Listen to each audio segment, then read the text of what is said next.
The Wide Awakening presents an introductory webinar to the Get Out of Your Own Way retreat, True Freedom from Judgment, History, and Recurring Habits of Sabotage. And now, here is your host, Jennifer Hough.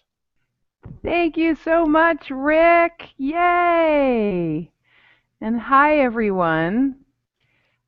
Just wanted to say hello. That's our technical, wonderful guy in the background. And Rick, I don't know if I'm on screen right now, but awesome. So awesome job. And hi, everybody on Instant Teleseminar as well. I'm going to get you all, everyone who's listening on the phone, if you press *2, and that's your way of saying hi back.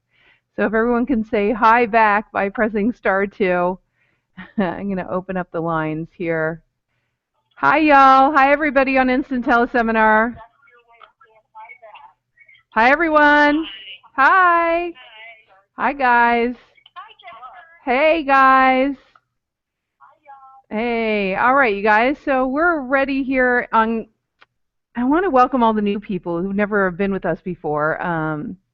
My name is Jennifer Hough, and I've had quite a ride, quite a journey up until now, which I'll share a little bit with you about that. However, tonight really isn't about that.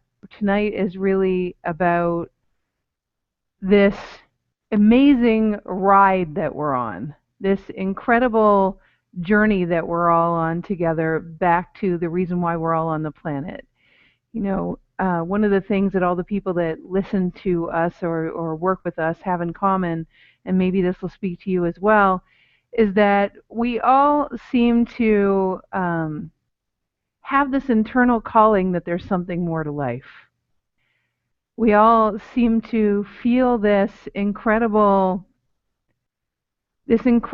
push forward or pull forward, and most of the time we're not even aware where that pull forward is coming from. I don't know if that's true for you, but please, the great thing about Instant Teleseminar is that you can press *2, and if you press *2, it's like you agree. And if you're on Google Hangouts, you can actually put your hand up. Or sorry, you can actually just type in and go, yeah, I can totally relate to that. So don't be shy about making comments. I always love it when people do that, and so happy always to hear from you. We read all the comments, and Susanna, who's on the line as well, she's our program director, will be reading all your comments, and if I miss any of them, she'll be knocking me over the head and giving me a little shout out. So, and if you have any questions, the same thing goes. *2 if you have questions on Instant Teleseminar, and of course, if you have any questions tonight while we're communing together, please just type them into the chat box that's there. It should be there on your right-hand side. I just want to say thank you so much for everyone who's here. I see Jean in LA and Carrie and endless people from BC and Peter in Toronto, and just really, really excited to be in this conversation tonight. We're going to go through some concepts that maybe are even a little bit new.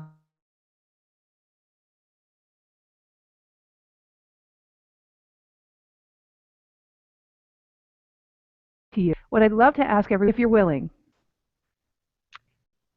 is to actually let go of any preconceptions. The human mind loves to compare what it hears to something it already knows, so it feels familiar and safe. And I want you to know that if you listen tonight from the perspective of stuff that you already know, you'll get like second prize. We really want you to get as much out of tonight as possible. So would you be willing, and you really want to answer the question, would you be willing to hold what you already know loosely? Because after all, what we already know has gotten us to where we are. And if we want to get somewhere else, we have to know or understand more deeply. So that would be a really great thing. So would everybody be willing to do that? First of all, hold what you already know very loosely. The next thing is, and I'm just going to ask, one moment please, I'm just going to I'm just going to do a little message here to someone on the line.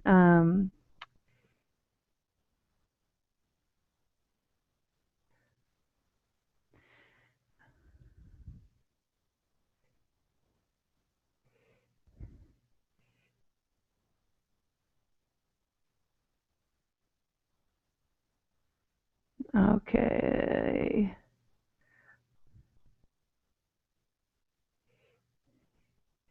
All right.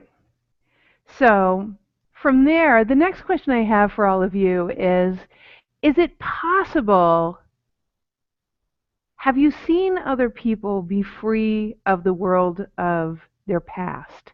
Have you seen yourself break free of things from the past? Of course you have. Have you seen before, have you seen also not only yourself break free of things from the past, not only others break free of things from the past, but have you seen yourself actually sometimes for some reason you just don't care about the judgments of others? Have you also seen that sometimes you just don't feel judgments of others? Sometimes you don't feel judgments at all of others. What you feel, in fact, is extreme love for people. But it happens kind of few and far between. Have you noticed that? That sense of love and communion with others is, it happens sporadically. It's like you're just in your heart and you just can't help yourself. You just love, and you can't even muster up judgment. It's an amazing place to be. The problem is for most people, and I'm sure it might be true for you, that I'm sure it might be true for you too, that you've had times like that, but most of the time we're in protection mode. So ask yourself, have I ever been in that place where I've been so heart wide open that I couldn't judge if I tried? Just see, it could have been with a child, with a baby, with a puppy, with something like that. Has there been a time in your life like that?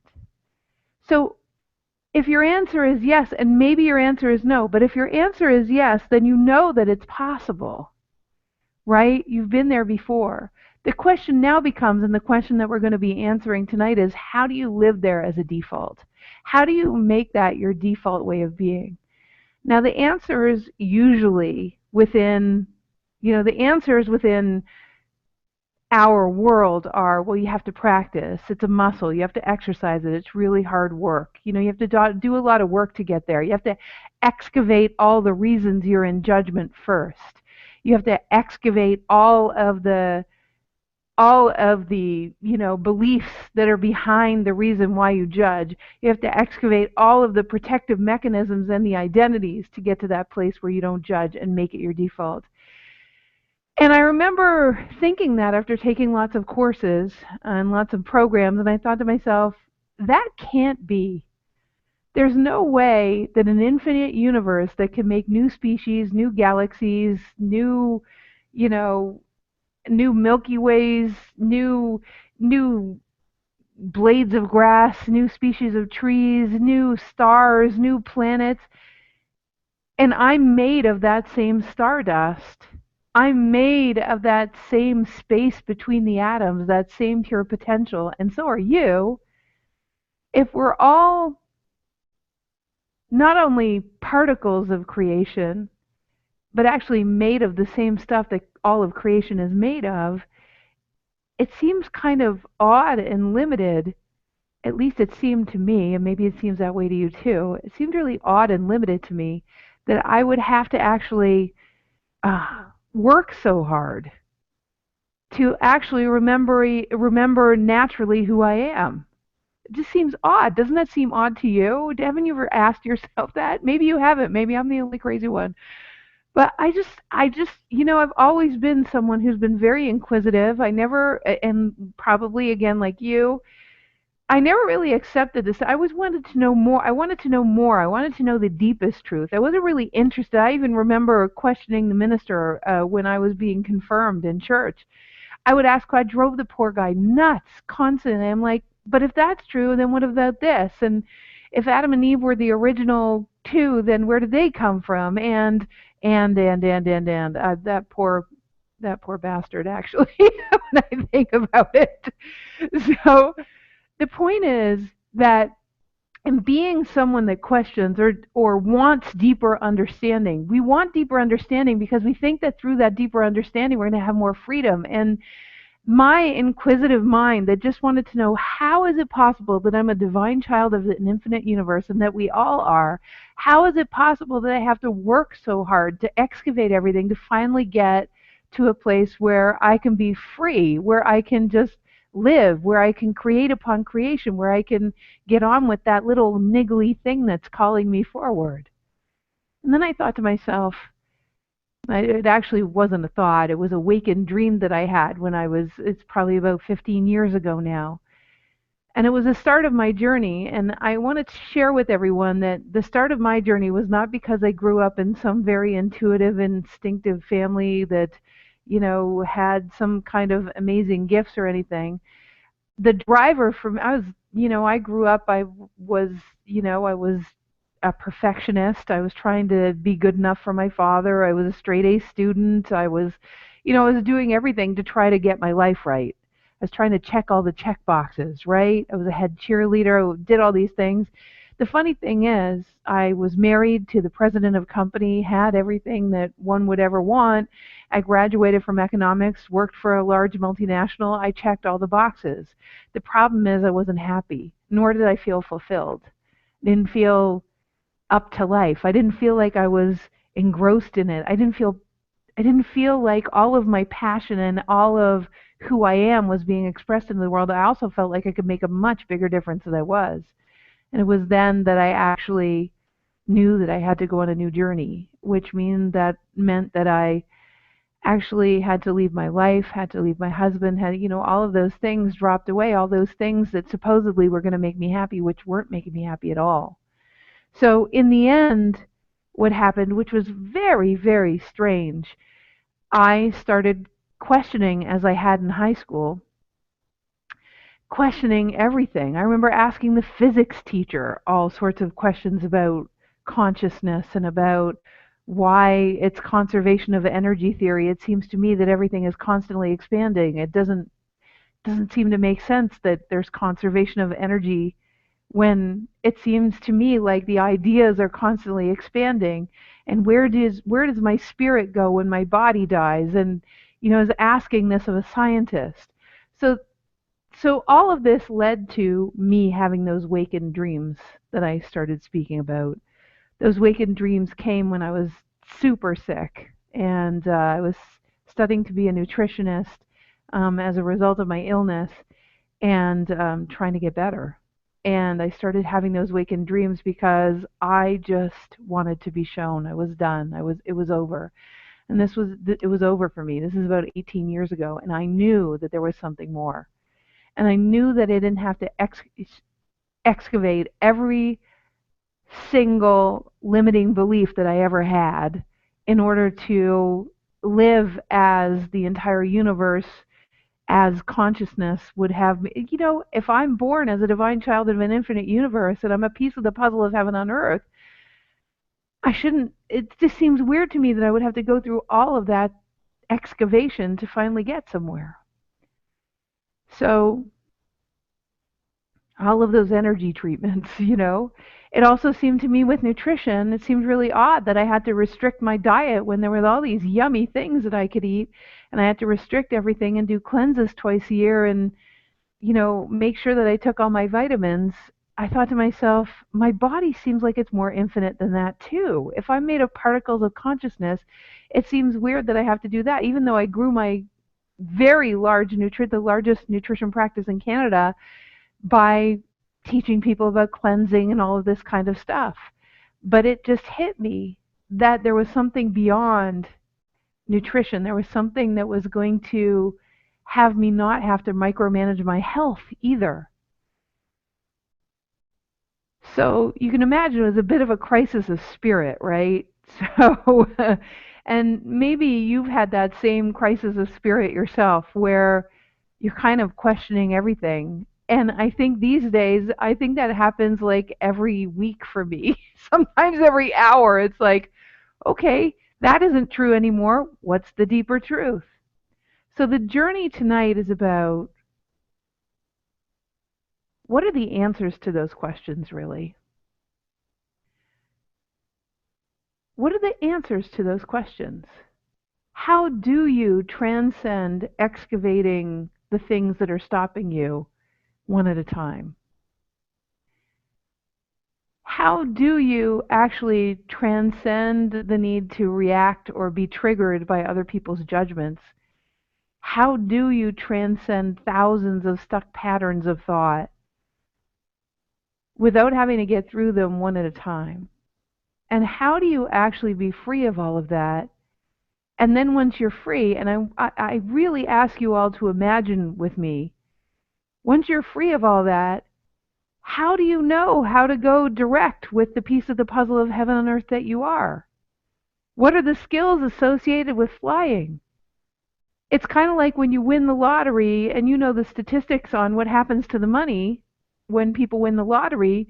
When they win the lottery, they have no idea how to manage the money. So within a year and a half is the standard quoted time. Most people are right back where they were because they haven't upgraded the skill sets to be able to match their level of wealth. So in physics, it's the same thing. You have to actually integrate with your magnificence and understand how to live from there in order to actually live from there and integrate. You have to integrate it into your biology. And that's how you make it your default. So consider this, everyone. Just breathe for a moment. I know this is a lot to consider, especially right at the beginning of, because I want to be able to dive in right away. I've had some amazing conversations with people today, and I want to make sure that we have a context for the rest of what we're going to talk about. One of the conversations, and it started first thing this morning, was with a lovely woman named Joyce. And this lovely woman named Joyce, who stay tuned because she'll probably interview me on her podcast. We started having a conversation about that little voice inside of her that's calling her forward. You know, this feeling inside that she's meant to do more, that she's meant to commune with people and show them another way. And that she's, you know, a leader within this shift, probably much like you feel. And the funny thing, even if you don't feel like a leader, that little calling inside of you is telling you really that there is more that you can express into this world. There is more creativity. There is more you can do to light this world up and make it a more harmonious place. Absolutely, everyone. We're going to talk about that tonight too. So what Joyce was feeling was absolutely and completely true. But she was talking about some of the people around her and really having a struggle because they weren't feeling the same way that she was. They weren't feeling some weird calling. They were feeling the feeling of, oh my God, don't fly so fast, I'm afraid I'm going to lose you. Or, oh my gosh, don't like take off down that tangent. I know you're called to it, but it's really scary to me because I don't understand it. Or, oh my gosh, you've got this incredible, you know, thing that you want to be or do or create, but you've got like literally no financials on it. And you know, there's no plan. Like you can't do something like that without a plan. Maybe some of you can relate. And my conversation with her really went something like this. Joyce, listen. You have to know that what happened to me when I was asking so profoundly, when I was in the same place that you are right now, this is 18 years ago, is that I was begging for someone, something, whatever, to show me. And with those two small words, show me, I started to have wakened dreams.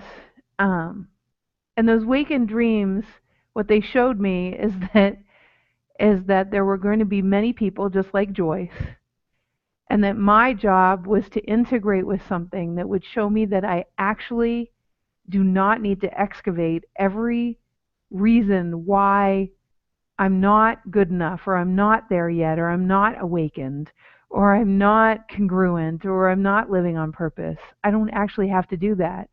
What I got shown, so breathe, breathe again. And Elizabeth, I will get to your question. This is the most important context for the rest of the conversation. Because as Joyce was talking to me, it was very clear to me, and I remember fumbling, like fumbling around, experimenting with how the heck do I do this? How do I move forward with my piece of the puzzle of heaven on earth? What does that look like? How do I fly? Is it just fire, ready, aim, and I'm on my own and there's no help out there? And at first that seemed very true to me.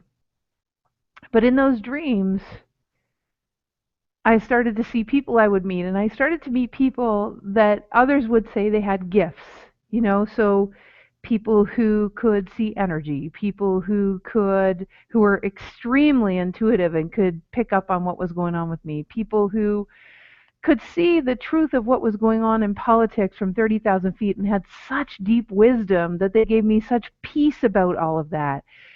People who were doing things on a mass scale because they were following their instincts and inventing things that would assist to turn the environment around and all of these kinds of things. And I started to see that there were so many people living in their genius, but others and I started to give my power away to them.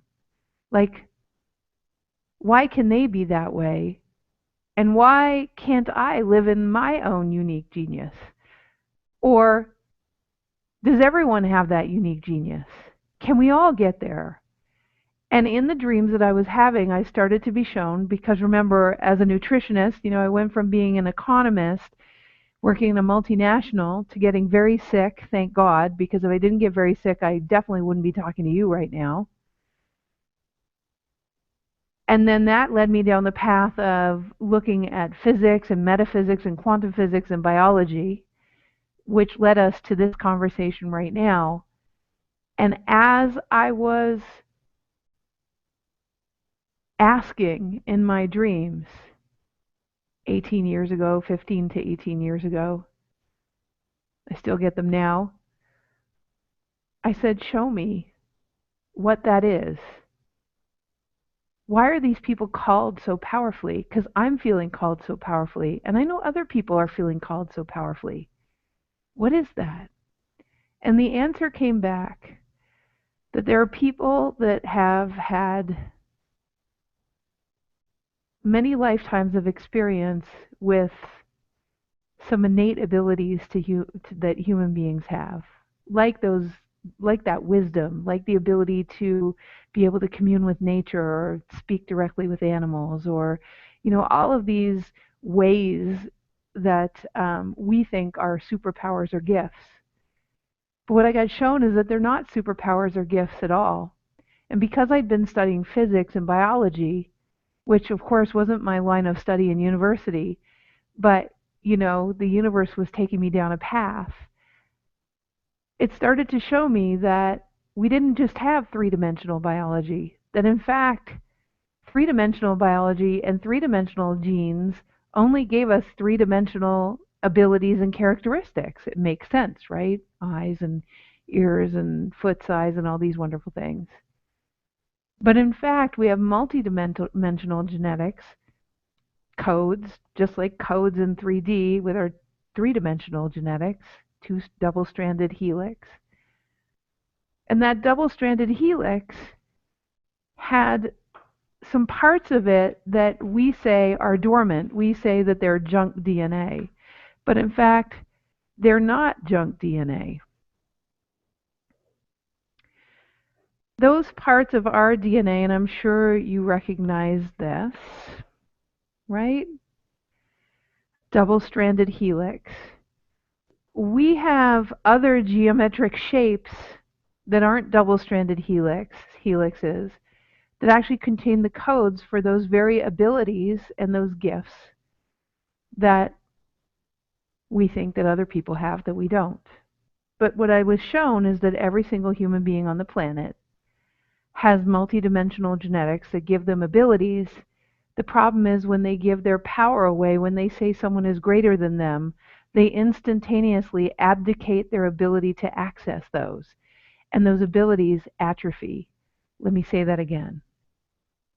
So as I was having one-on-one clients in my so-called nutrition practice, which of course was turning into, um, let's say, a fast track to awakening practice, what I started to see is everyone who came in had, because I started to be able to see holographically. What happened in my dreams is I started to be upgraded, which was quite freaky at the time because remember, I'm an economist. I started to be able to see all of my clients, my nutrition clients, holographically. I could see all the way into their ancestry, I could see their multidimensional genetics, and that's what was happening in my wakened dreams. And it was very clear to me at that time that I felt like a complete freak, um, as I'm sure many of you have felt at some point in your life, because if you're awakening, you really see things differently than everybody else, and that was true for me. And all of a sudden, I started to realize that these atrophied superpowers are not gifts at all. They're just innate to every human being. That's why we call them innate abilities. Our innate abilities are abilities like the ability to see from 30,000 feet the truth of what's going on, like being able to see our families with great wisdom and understand the history that got your father to be that way and the history that got your mother to be that way. I don't know if you realize it, but the rest of the world really can't see that stuff. But most of the people that work with us already can see the bigger picture of how come everyone is the way they are, including themselves. The problem is that the innate abilities or the skill sets to be able to bridge themselves back to the truth of who they are and be completely free of all that is, and also bridge others from the habits and density and judgments of themselves and judgments of others and worrying about the judgments of others. We also have the ability to transmute all of that, not one at a time, but thousands of things at a time. And that's what I started to see in our hologram. All of that multidimensional DNA, so called, that comes in the form of sacred geometries, which, by the way, you might recognize. You might recognize when you were growing up or when you were doodling in school. You would do a lot of these shapes, maybe, or you would do a lot of really interesting symmetrical, nifty shapes that might have looked a bit like a crop circle.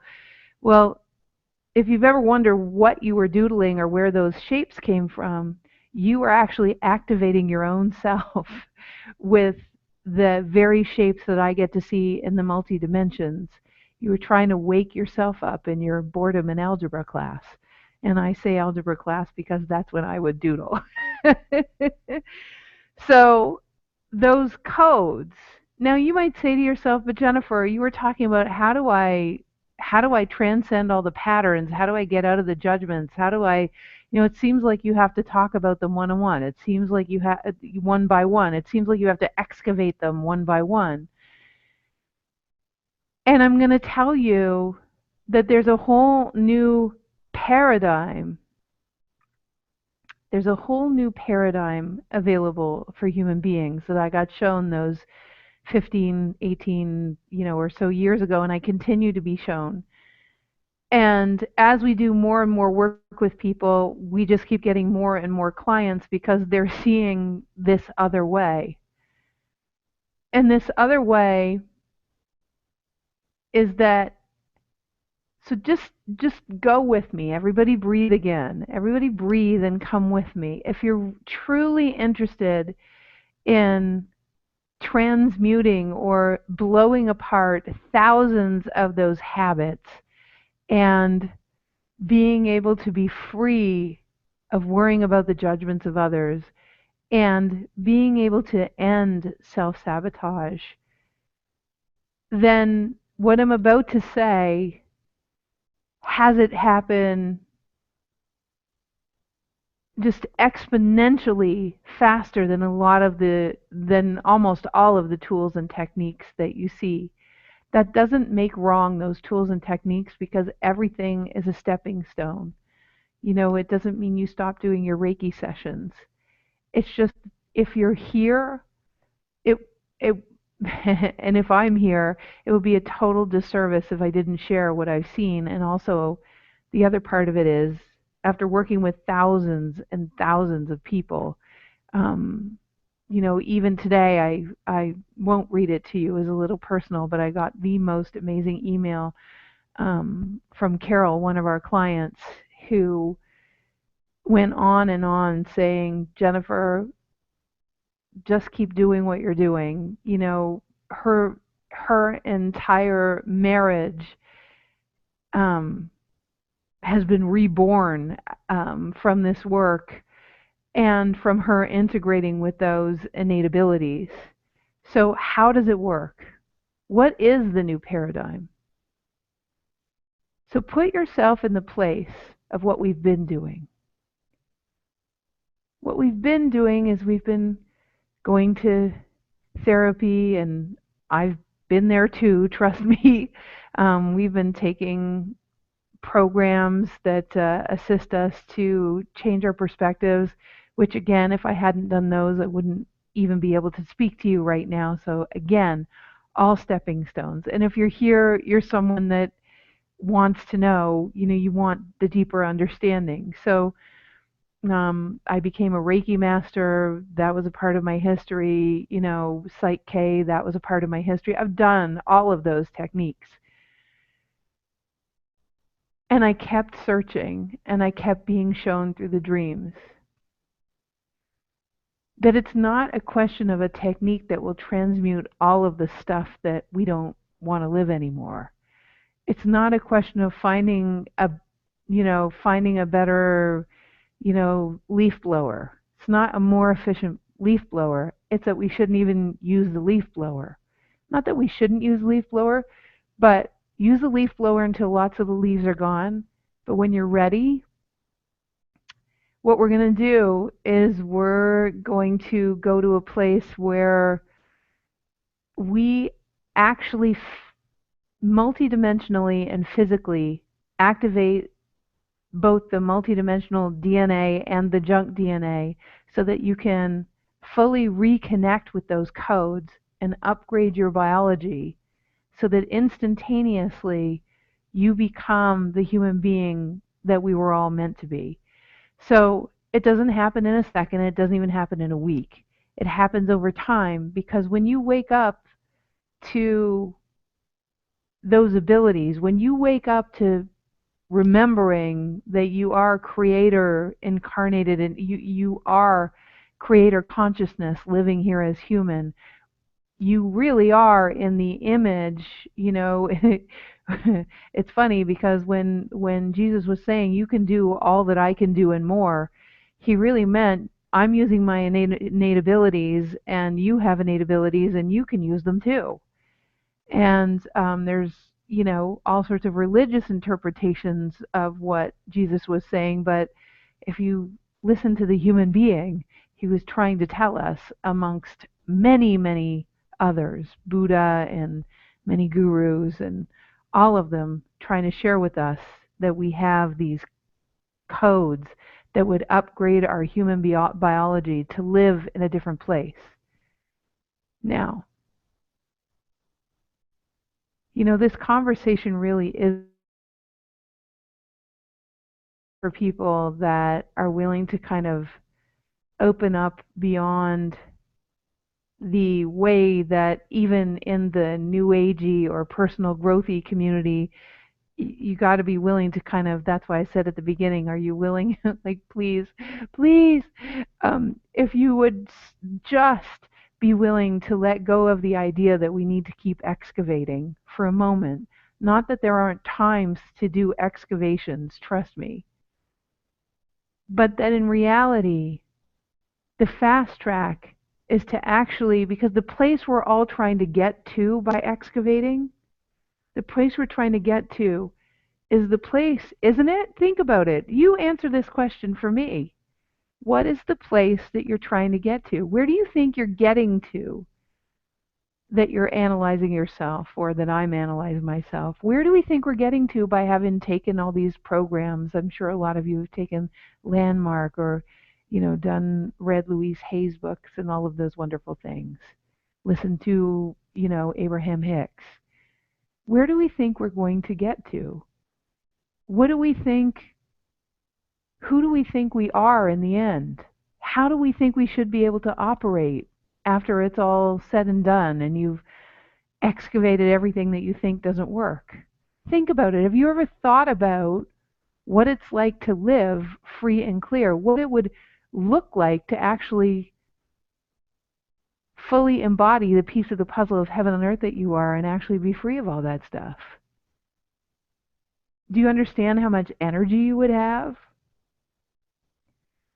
Do you really get what you would do with that energy? Do you know that you probably know a couple of people that only need 3 hours sleep. Usually they're raving geniuses on a mission.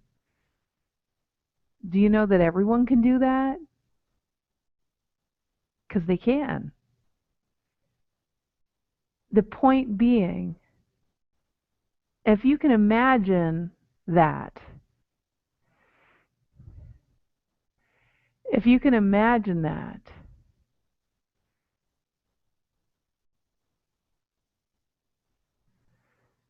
then what it looks like to be fully embodied. And Susanna, I would love it if you could text me all of the comments, because they're very, very small on my computer. So that all of the ones that I can make any comments on. The point is this: that if you can imagine what it feels like to be fully you, free of all of that stuff, and if it could happen as soon as we let go of the idea that it's a karmic-based universe. Karma is simply a logical, a rationale that human beings made up to try to explain why we repeat in lifetimes and repeat our patterns, and why it seems like we're making up for things constantly. What if in a whole different world, you're just a divine child of the infinite universe, here to create upon creation? You actually don't need to make up for anything. What if, in fact, so listen closely, again, I'm here to shake your tree a little bit for those of you that are like, oh my God, don't go away yet, okay? Sometimes the things that I say are going to fly in the face of maybe what you already thought. But just stay with the conversation, just for a little bit to hear. Just open your heart wide. If you're here, you're a seeker. Imagine what's the purpose of karma? Well, to ascend, to make you a better person, and therefore the world a better person. What karma says, though, is that eventually you don't even need a body. And the universe didn't create us not to have a body. The universe was already perfect and flowing and totally in harmony itself. So why would it create human beings to mess up that perfect and harmony and expansion and all of that kind of stuff that it was already doing?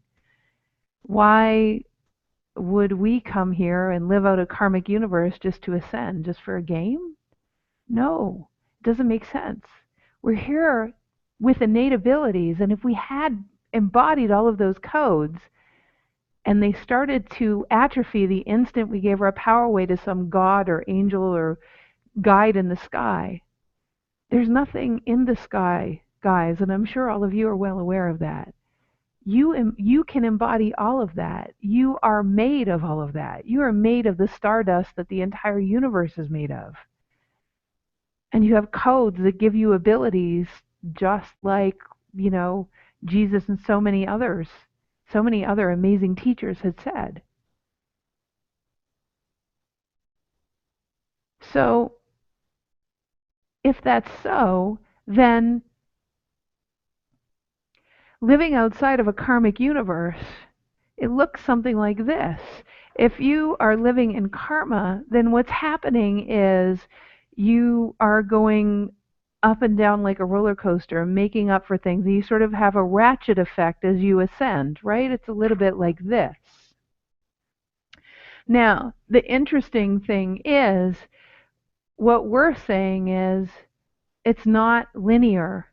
You actually are more like a starburst. You are not someone who's here to live out a linear up and down, up and down. You are pure potential, here to express upon creation. And that pure potential actually blows apart a linear process. When you actually start to embody that creator aspect of you, those abilities that allow you to dance with other dimensions of consciousness, which many of you are already doing, when you actually activate those codes and bring them through you in a very specific way, what happens is your entire body starts to upgrade, which is happening already to many, but they don't know what's happening to them. They don't know why it's happening. They don't know why they feel so called. They don't know why they're starting to get intuitive abilities. They don't know why they're starting to channel information. Well, those are all your innate abilities upgrading. However, they're tools and skills that as we learn how to use them, it facilitates your life to be extremely magical. But most people never learn how to use them, and they think that they're gifts and unique things that are all about them, when in actuality it's part of them being a bridge to assist all of humanity. And what became, and what got communicated to me, and I say this with tremendous humility, is, Jennifer, you're learning how to use all these skills and we're teaching you how to do this. And in my awakened dreams, I was shown, teach them how to be the bridge. Teach people how to be the bridge. Teach people how to bridge those innate abilities. Teach people how to utilize them. It's the only way this shift and everything that needs to happen is going to happen on the fast track. It can't be a linear karmic dance anymore. We have no time. We have to just wake up. So the reason why the technology, even to fast track your integration with your innate abilities, even went on, is because it's time. And that's probably a feeling you all have too, is that it's time. It's time to get on with it, right? It's time to wake up the world. It's time to come together with our fellow human beings and stop fighting. So this beautiful conversation with Joyce this morning started this whole, amazing day of mine that went from speaking to Joyce about what awakening really is. Awakening is not excavating.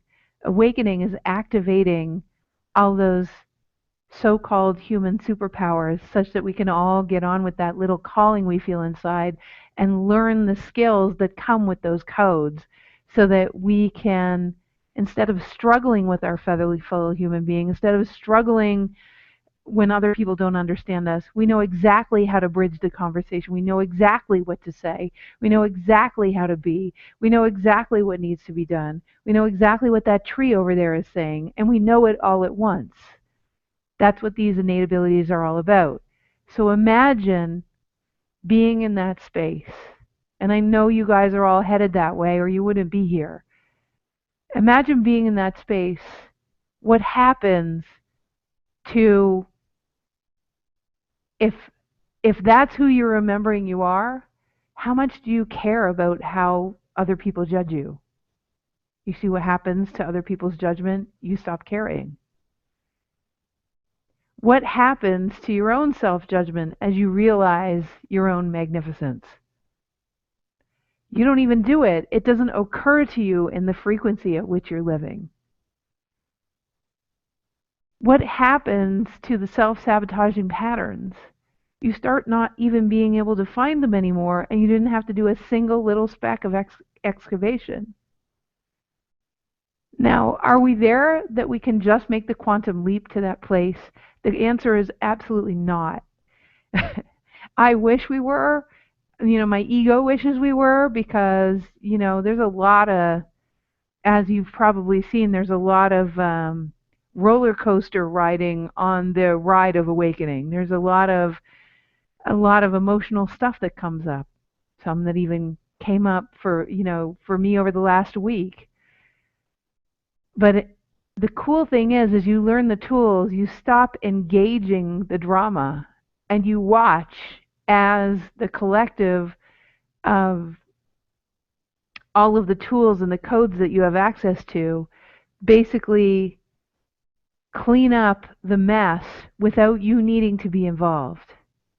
The problem is, and the paradox is, as you wake up even more, some of the deepest, most scary stuff comes up.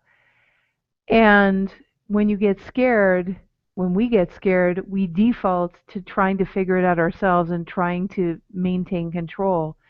But that's the time where we really want to use those tools that lie in the multidimensional aspects, because it's the only way those things are going to transmute.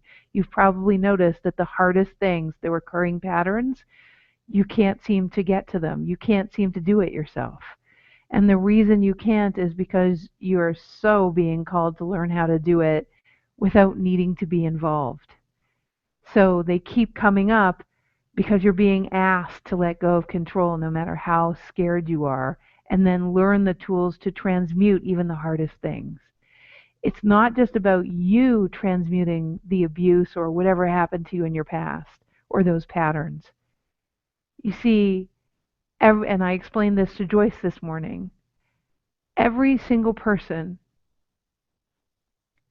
that is willing to free themselves is willing to go on the journey to remember their magnificence, to embody, and I mean physically, biologically embody the piece of the puzzle of heaven on earth that they are, that the entire universe envisioned before you got here.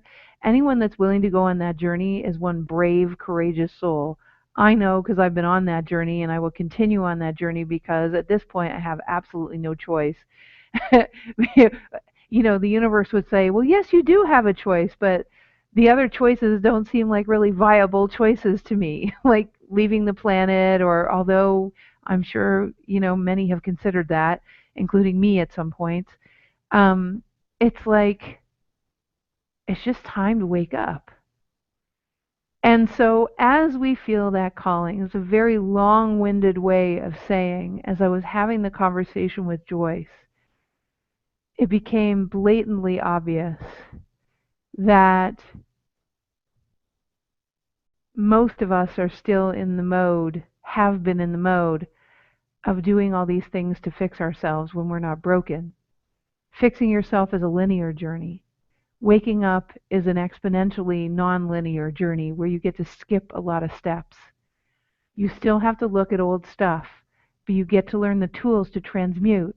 And what I was about to say is, your journey, your courageous journey, is helping hundreds of thousands of people.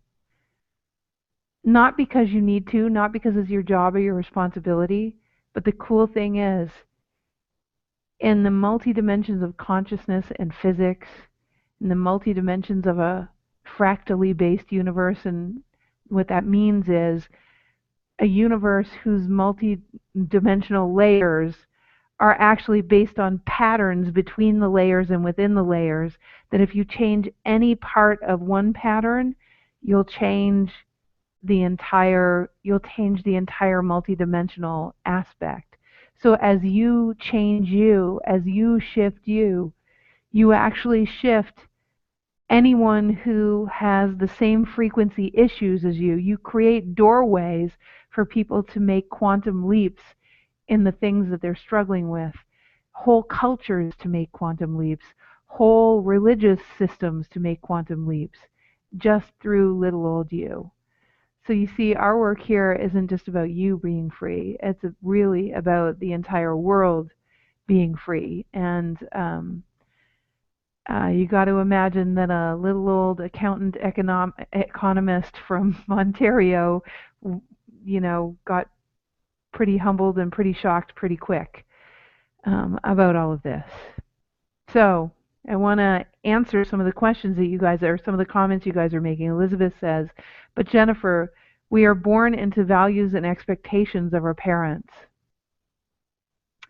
So I'm going to talk about that in a second.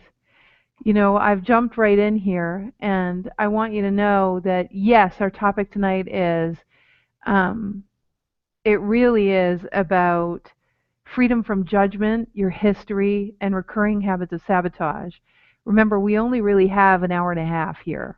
So that's a lot to discuss. We're not going to get to it, obviously, you know, or maybe not so obviously. What the job tonight is to open doorways to see new possibilities, to activate that junk DNA and open some doorways to dimensions of you that you maybe hadn't considered, which hopefully is well, it isn't hopefully happening. I'm looking at the hologram of everyone out there, and already we're in that other world of just poking our heads above the clouds. You know, I had this dream before the movie Tomorrowland came out.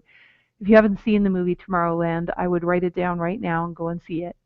But in Tomorrowland, they all go into this field and poke their heads above the wheat or whatever it is, and they look around and they see each other, and they're all the ones that are awakening and want to lead. And it's just such an amazing thing because it's exactly the dream I've been having for the last 5 years. It was like I just bawled. It was amazing.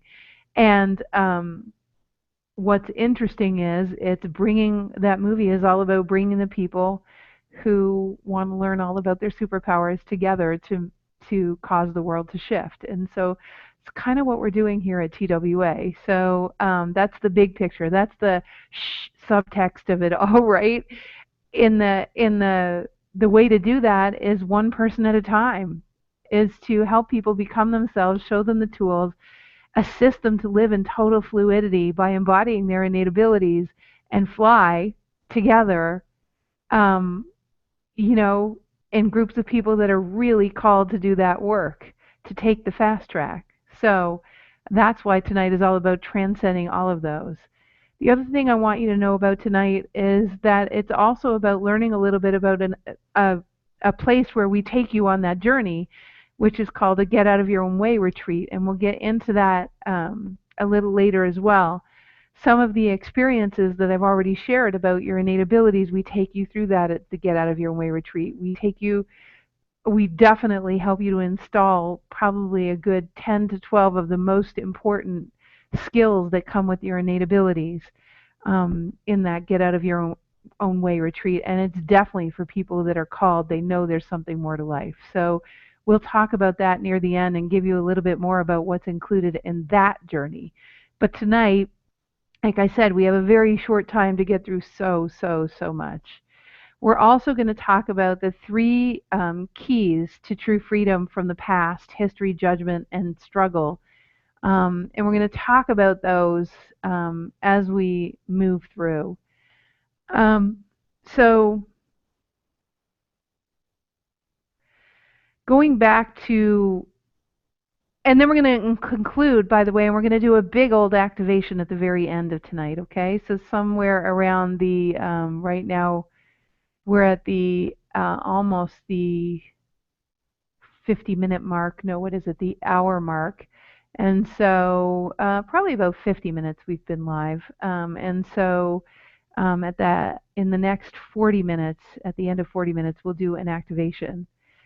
Elizabeth says, but Jennifer, we're born into the values and expectations of our parents. Yes, but Elizabeth, here's the thing. If you can imagine right now, and if everyone goes along with that imagination, you are born in, you live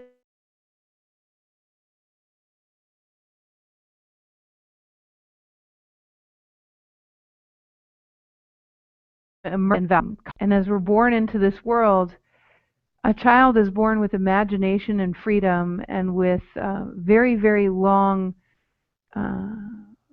sender-receiver antennae on the end of their chromosomes called telomeres. Those little telomeres send and receive photon packages of light back and forth to consciousness. That's why little kids with very, very long sender receiver, little telomeres, are so imaginative because they're living going direct with all of consciousness. And they don't really care about the norms and the values and the shoulds and the musts and the have tos. You'll notice that a 2-year-old could give a rip.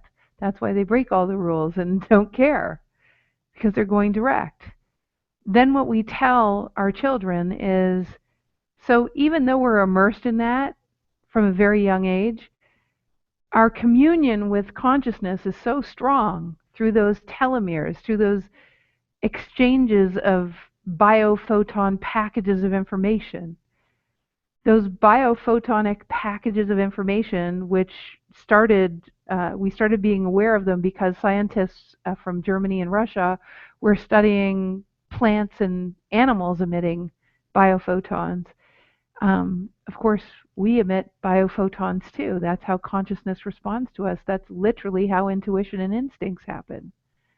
So children are following that immediately as soon as they're born. That's why they're so creative. And then what happens is adults say, we're in survival mode here. You're not connected to all of consciousness. Stop being connected to all of consciousness. You have to learn how to survive, not thrive.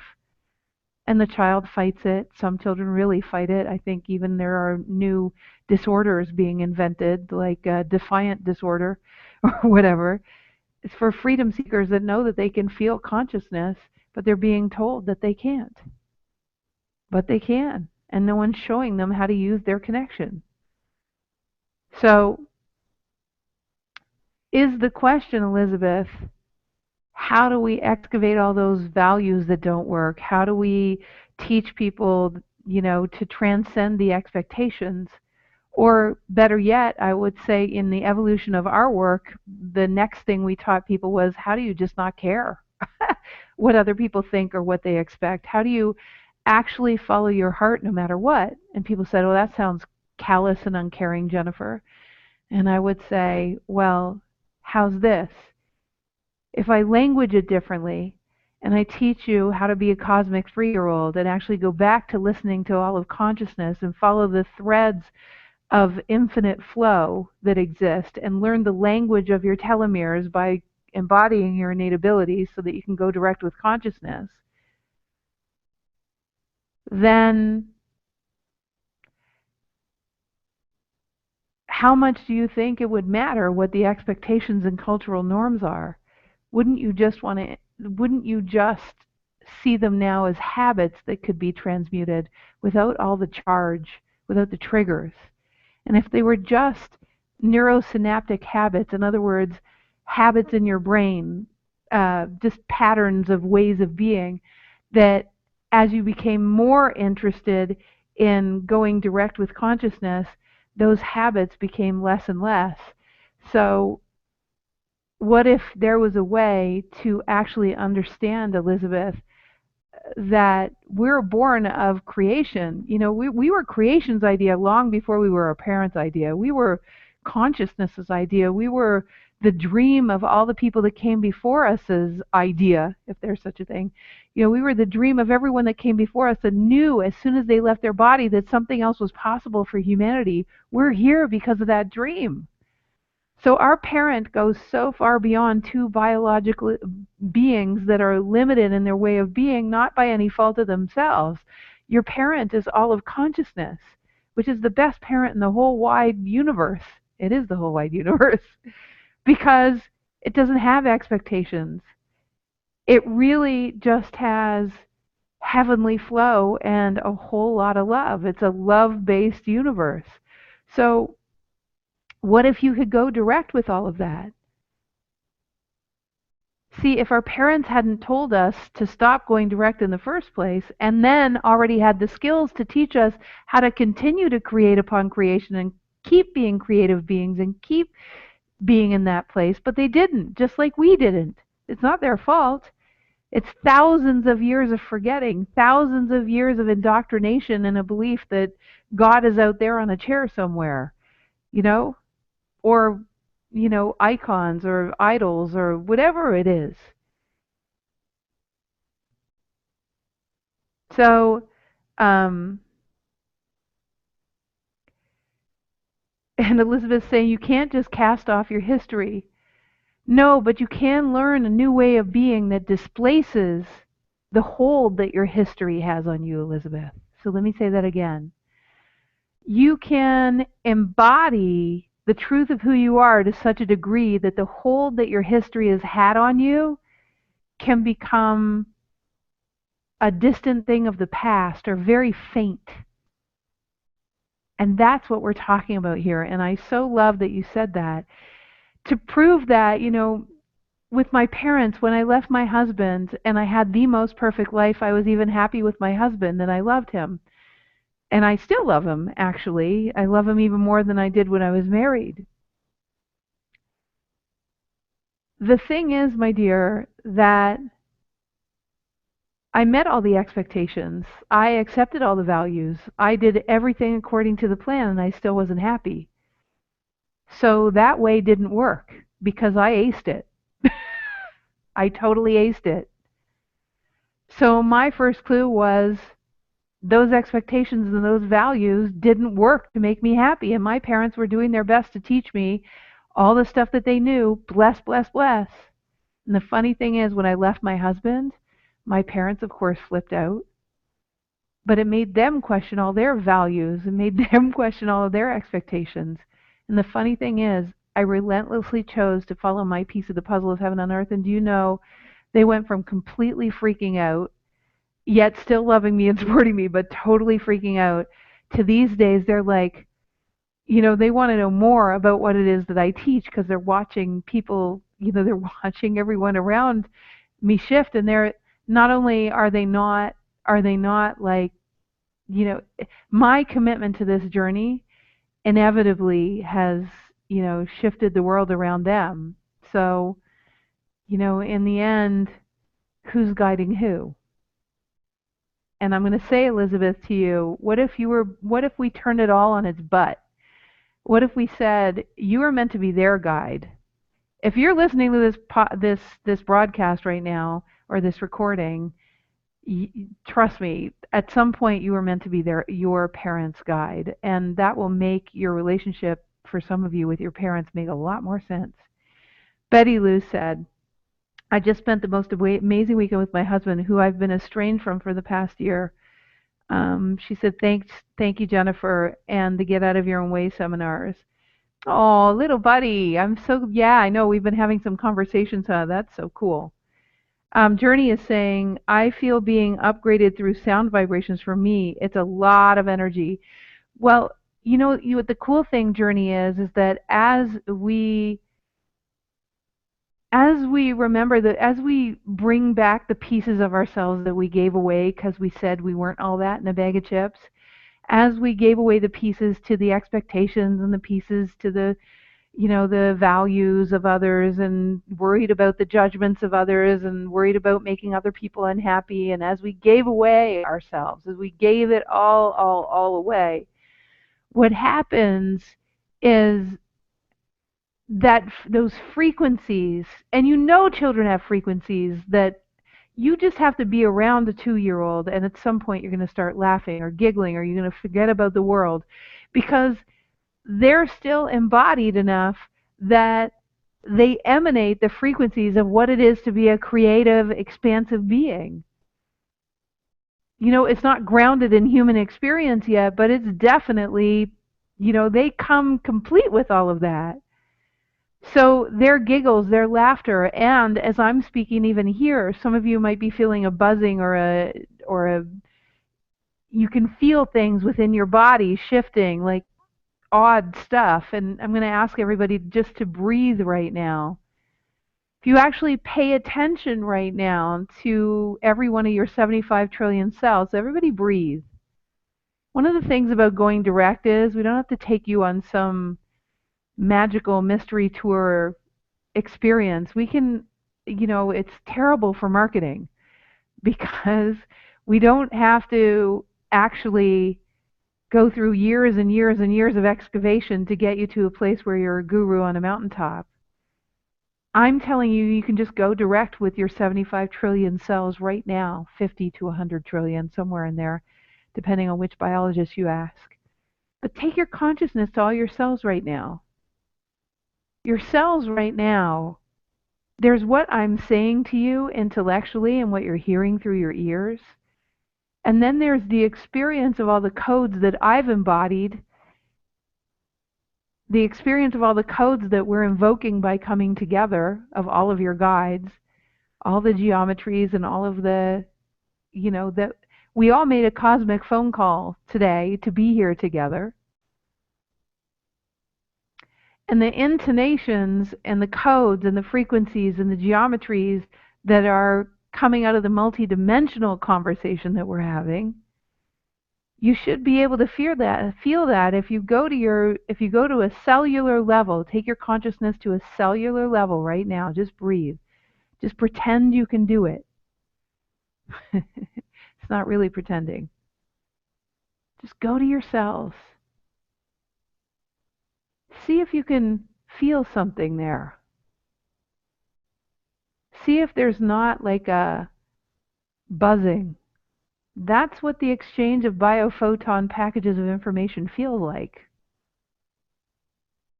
Just by agreeing to have this conversation tonight, we're already invoking all sorts of upgrades and codes and all sorts of stuff, opening doorways for each other. It's very powerful. So, Journey, yes, those frequencies and those codes are everything we work with. That's why in our workshops, on the retreat, we dance. There are very specific, even really cool songs we experience. We go out in nature. One of the experiences that I bring to the retreats is when we were in a place in Germany where they have diodes that they attach to a tree. Trees are emanating their biophotons all the time, but this little device would interpret the photons they're emitting, and it was the most harmonious, incredible sound you've ever heard in your life. So I actually play that.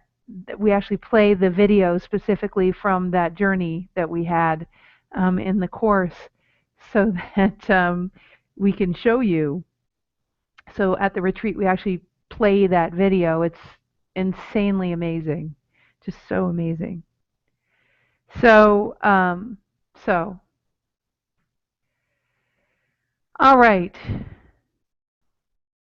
So we had some. I want to talk in the last half hour of our communion here about the idea of self-judgment, about the idea of recurring self-sabotage, and about the idea of others judging you.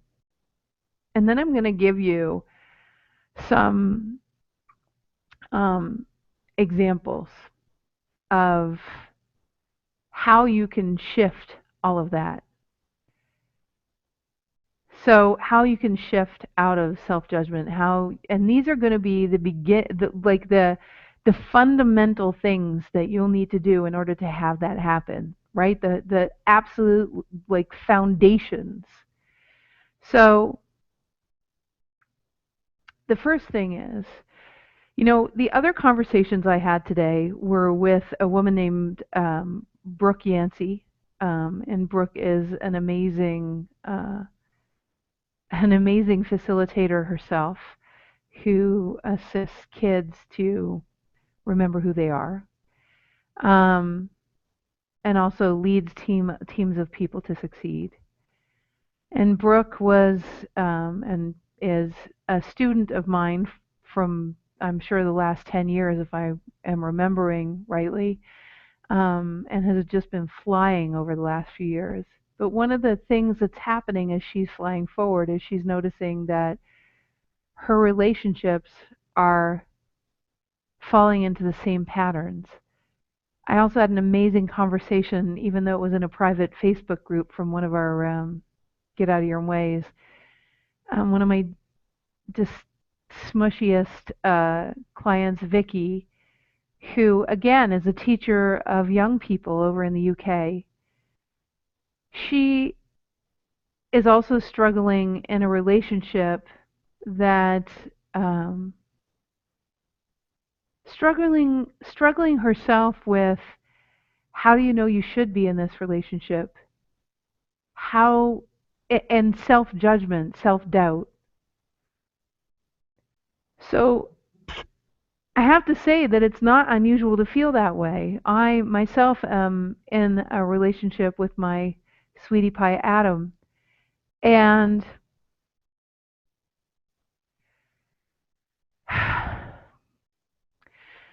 the first thing we do when we start to realize that everything is magnetic, even when many of us, 10 years ago thought that law of attraction was the be all to the end all, we started to realize that we attract everything to us. The mistake many people made with law of attraction is that we think how we attract is through our thoughts and through our mind and through our thinking and through our prayers, but actually that's not how we attract at all. We attract based on the piece of the puzzle of heaven and earth that we are. We emanate out those biophotons, and whatever comes our way is a perfect match for how much of ourselves we're letting out and how much of ourselves we're willing to let in. Because those frequencies are coming. That's why everything you ask for doesn't come. That's why it doesn't always look like what you think.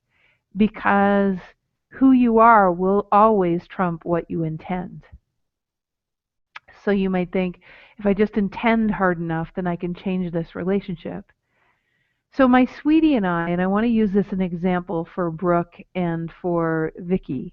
If you guys are in patterns about relationships, Vicky's pattern is about, she found someone who's a perfect match for her to be able to allow herself to be loved, because this person loves her so much and loves her so unconditionally and is so easygoing, and it's a beautiful thing. And the problem is Vicky's struggling with not perceptively feeling the same way about the other person, and judging that she has an issue with intimacy, blaming herself that the intimacy is her issue. And Brooke has been in relationships, but they keep not working out.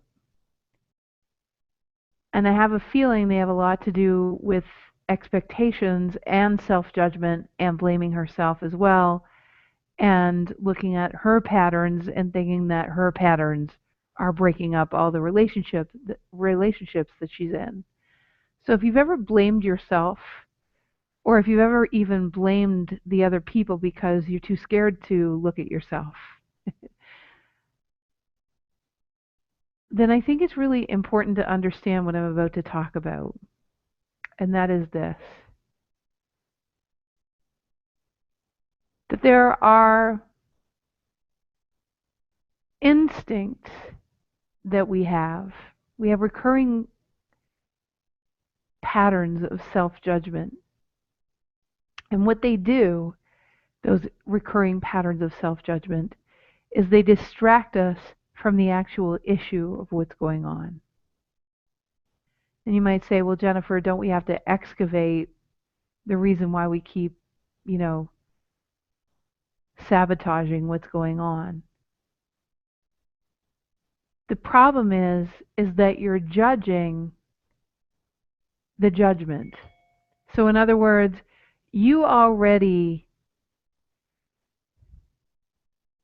there's already a judgment that there isn't enough intimacy. And then on top of that, there's you judging that it's your fault. So what you're doing is you're judging the judgment. You're already judging that every relationship breaks up, and then you're judging that you're broken and you need fixing. That's called judging the judgment. When you judge the judgment, it actually distracts you from what's right in front of your face. And I want to give you guys a personal example. So Adam and I are in a relationship that's quite profound, and he resonates with me on a level I can't even express. Some of you, I call it love beyond love, because there's not really a human word for how much love I feel for him. You may have felt that for somebody, not lust, but actually not understandable familiarity and a degree of willingness to be vulnerable, even though it scares the life out of you. And through this relationship, we just keep moving through the scariest aspects of us. Adam and I are people who both manifested being leaders of leaders. We both coach and assist, you know, so many people, which is a very convenient identity to have if you want to maintain control of yourself, if you don't want to get scared out of your mind. But the problem is we're both like that. So either we have love or we have control, but we can't have both. So we both choose love because we can feel what's available, that love beyond love that's available. And what had come up recently is there was a level of connection available for both of us that because I do what I do, I can feel the energy of everything, and I've been feeling the calling of a deeper level of connectedness and just flying forward even more and taking care of our bodies even more and just like it's calling, it's calling, it's calling, that dogged, non-stop calling of something. And it's so easy for me to look at Adam and see that, there's something over there that he's not doing, or if he would only come along, or he's the one that's slowing down the journey. And what I wanted, what my personality, what my ego, what the part of me that's scared wants to do is it wants to turn it over there and then go, oh, no, no, no, it's not over there. Then it wants to judge that we're not where we're supposed to be and that it's my fault and then I need to change, or that I need to change so that he can change. So there's entanglement and carrying and crazy stuff going on. Doesn't last long, but I'll tell you, it's very vivid. By the way, it's really hard to teach this stuff unless you're going through it you have to be going through it on the fast track. And so what ended up happening is I just did the same thing I always do, which is show me. I know that I'm a divine child of an infinite universe. I'm all of creation incarnate. I know that if an acorn can grow out of an oak, an acorn can grow into an oak tree. I know that anything is possible. I know that if on 12-12-12, if the entire planet Earth can pass through the center of the Milky Way, which is shaped like a Vesica Pisces, and miracles can happen left, right, and center, then I know that it's possible, but it's not going to lie in the realm of what I already know. So one of the first clues that I'm going to give you guys is you have to be willing to not know the answer, and you have to be willing to be given to by the entire universe. Now, I've had lots of practice at upgrading and seeing the magnificence of who human beings really are and who I really am. So that's pretty easy for me. It takes a very short amount of time for me to get to that place, which I totally wish for you guys. That's what the retreat is all about. So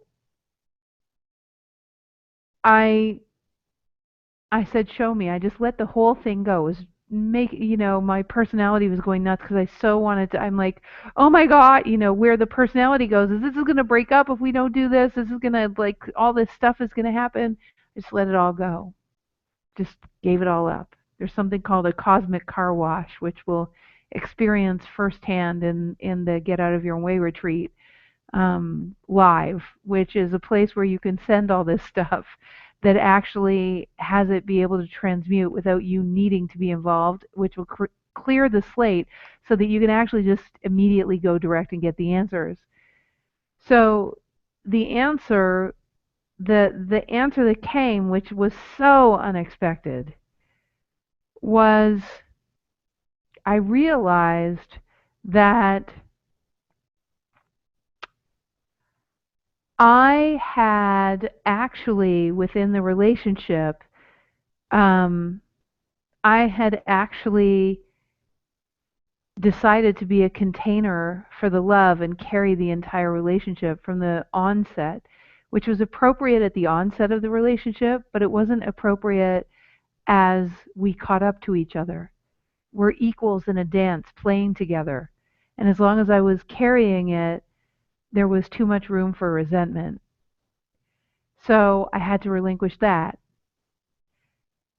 And I had to relinquish the judgment that I should have known better. When you're in an awakened relationship, you shouldn't know better because you're inventing it as you go. You can't possibly know better. So then that's the next thing. You're not allowed in this game called awakening, when you're dancing in the world of not knowing anything, to actually say, I should have known that. You literally shouldn't have known that. You're learning as you go. You shouldn't have known that. If you should have known that, you would have, but you didn't. In the words of my father, if my aunt had balls, she'd be my uncle. and so, and so,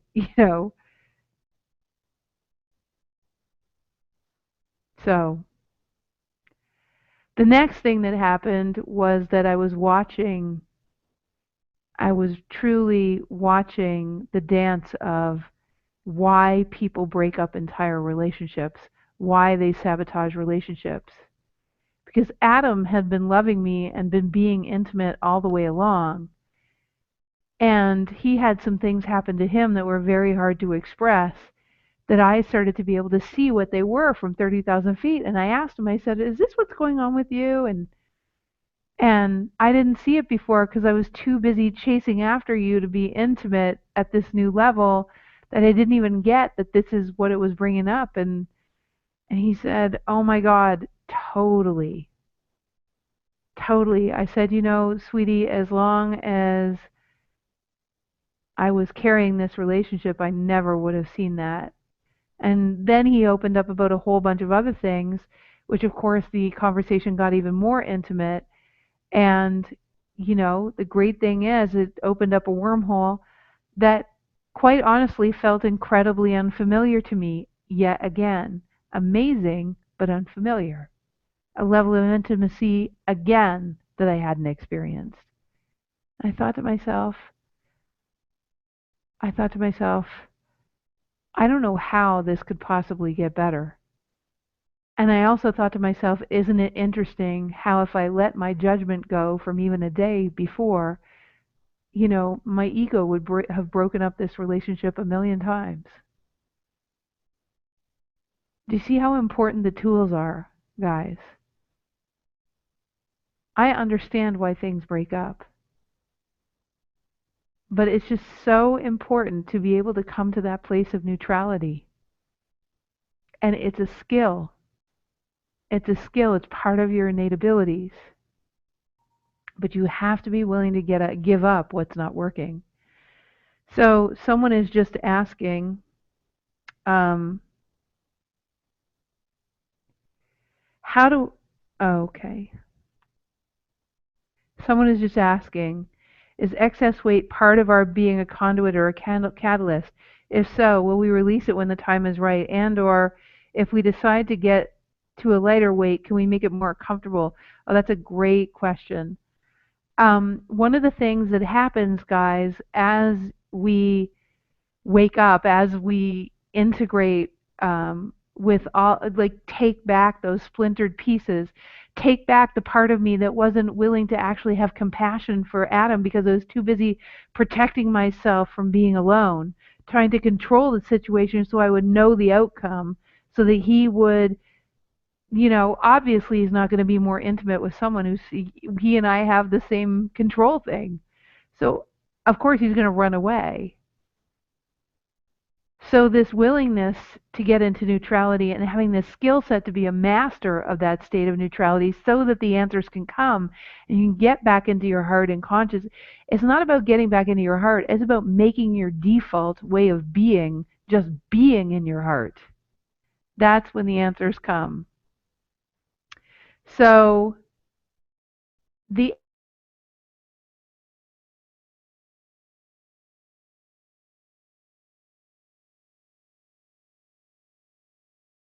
I just went up 20 pounds in the last year and a half because the amount of shifts that Adam and I went through were ridiculous.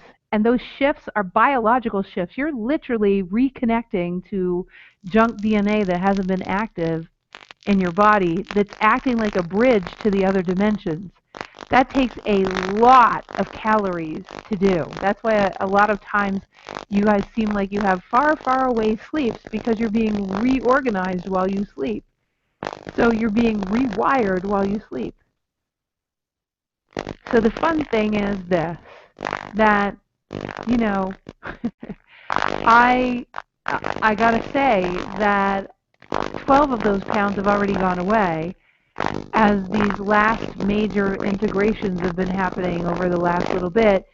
Because when your body's going through stress, whether it's spiritual dissonance, or, you know, integrating with your multi-dimensions, or trying to control a situation, or not letting go of control, or whatever it is, you will gain weight if you have any adrenals left. If your adrenals are so exhausted that they're beyond exhausted, you'll actually lose too much weight.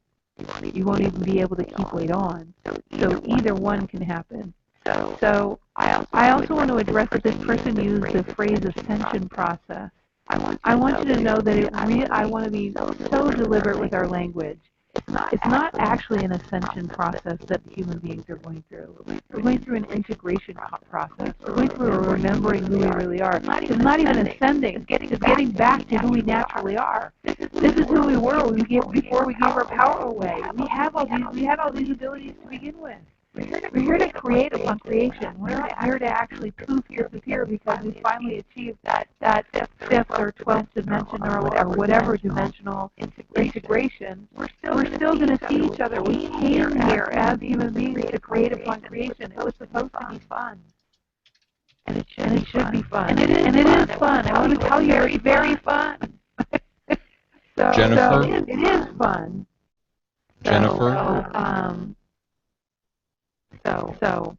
Jennifer, this is Richard. So I'm sorry. that's around self-judgment. It's blaming oneself is really blaming oneself is really judging the judgment. Also, there are things coming up that we can get to higher levels. That if we're willing to relinquish control, something very magical can happen. And part of the experience of relinquishing control, which is part of the reason why we love to do a once-a-year retreat, is because taking you to talk about that in a webinar one thing, to actually experience what it's like to relinquish control and watch the love of the universe flood in as a collective, and activate that within each other as a whole experience we take you on during the Get Out of Your Own Way retreat. And once you've activated that, you can't undo it, you can't unsee it, you can't unexperience it, and it's a fast-track upgrade to your cellular biology. But with respect to that, for Brooke and Vicky, first, just relinquish the need to judge yourself. There's nothing broken with you, and you don't need fixing, and neither does anyone right now. Self-judgment is just a distraction from neutrality, where the answers will come. The next thing that's really important is around recurring self-sabotage. Recurring self-sabotage, as a concept, by definition, saying that you're self-sabotaging is actually a judgment of yourself. You actually are not sabotaging yourself. Consider that you're actually just running a repeated pattern. And you know, even as late as today, Adam and I were talking about a level of taking care of our bodies that we're being asked to do in order to get this message and these experiences out into the world even more. And we had thought that not taking on this, this new level of taking care of ourselves. I already take care of myself pretty well, and he's changed so much over the time that we've been together. But there's a whole other level of that. There's a level of energy that we're meant to have to be able to do all of this, and I can't wait to integrate with it and pay that forward as well. But the funny thing is, we make it mean something about like some historical thing about food or some historical thing about our weight or that our mother was a constant dieter or our father had an addictive personality or you know we make it mean we are used to making it mean something about the past or something about some experience we've been through. My mother was a constant dieter. My dad did have an addictive personality. So, am I doomed because I inherited those genetics or those patterns or those ways of looking at myself? And my answer to that is no, because in the end, the true fear we all have, the reason we don't get on with things is not because of the things from our history. The reason we don't get on with things is because we're scared out of our minds and we don't have the tools to continue thriving or once we get on a roll and we're in fluidity, we're afraid that we're going to not be able to retain that expansion forward. We're also not over the fact that we get judged by others. It's really interesting in the world of self-sabotage. I was blaming myself for there's a work visa I need to do in order to be able to come to the States and work. And I've been putting it off and putting it off and putting it off. And you might say it's because I don't like detail work or I don't want to do that business, report that they're asking for, or I don't want to do the money piece or all the spreadsheets, which all of it requires all of that stuff to be done. I'm too, right-brained now. I'm not in the accounting and the economics. I gave that up, for Lent or something. But in reality, the truth is that the flight forward is into the unknown. When that work visa comes, it means a whole bunch of things about love and relationship and it means actually experiencing a quantum leap in the truth of who I am. And since I feel and see holographically, I can see portions of that, and I know my ego will have to die completely. And the part of me that's scared is not me. The part of me that's scared is my ego because it doesn't want to die. And the part of you that's scared to go on this journey is also not you. It's actually your ego that doesn't want to die.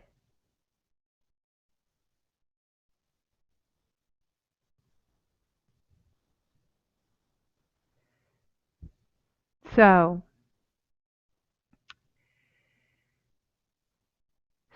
around self-sabotage, understand that the self-sabotage is not self-sabotage. You actually, so listen to this, that fear you have of flying forward, the fear you have of flying forward is legitimate because the tools to be able to fly forward must be gotten used to, must be learned, must be practiced, must be, jumped into. Absolutely. That's a real thing. And you're actually correct. Without having those tools, it is quite a struggle and it is kind of hard, and you'll learn as you go. But in fact, to embody those tools real time and to be able to learn them in a group setting and to be able to integrate with them such that you don't have to be afraid of flying forward because you'll know, the fundamentals, the pieces you need in order to continue flying forward, to go on that journey. What if you're not sabotaging yourself at all? What if you're slowing yourself down so that others in your life can catch up to you and you can catch up to yourself? Just like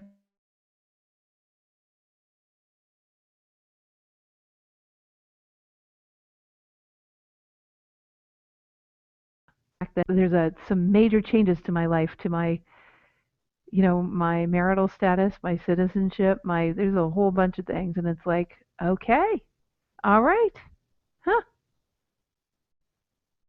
So, last but not least, um, and thank you, Susanna, for letting me know about our time. Hopefully, you guys are hearing the sound better. We're going to do a final activation in a few moments. I do also want to talk about another pattern. One of the things that we judge ourselves for is we judge ourselves when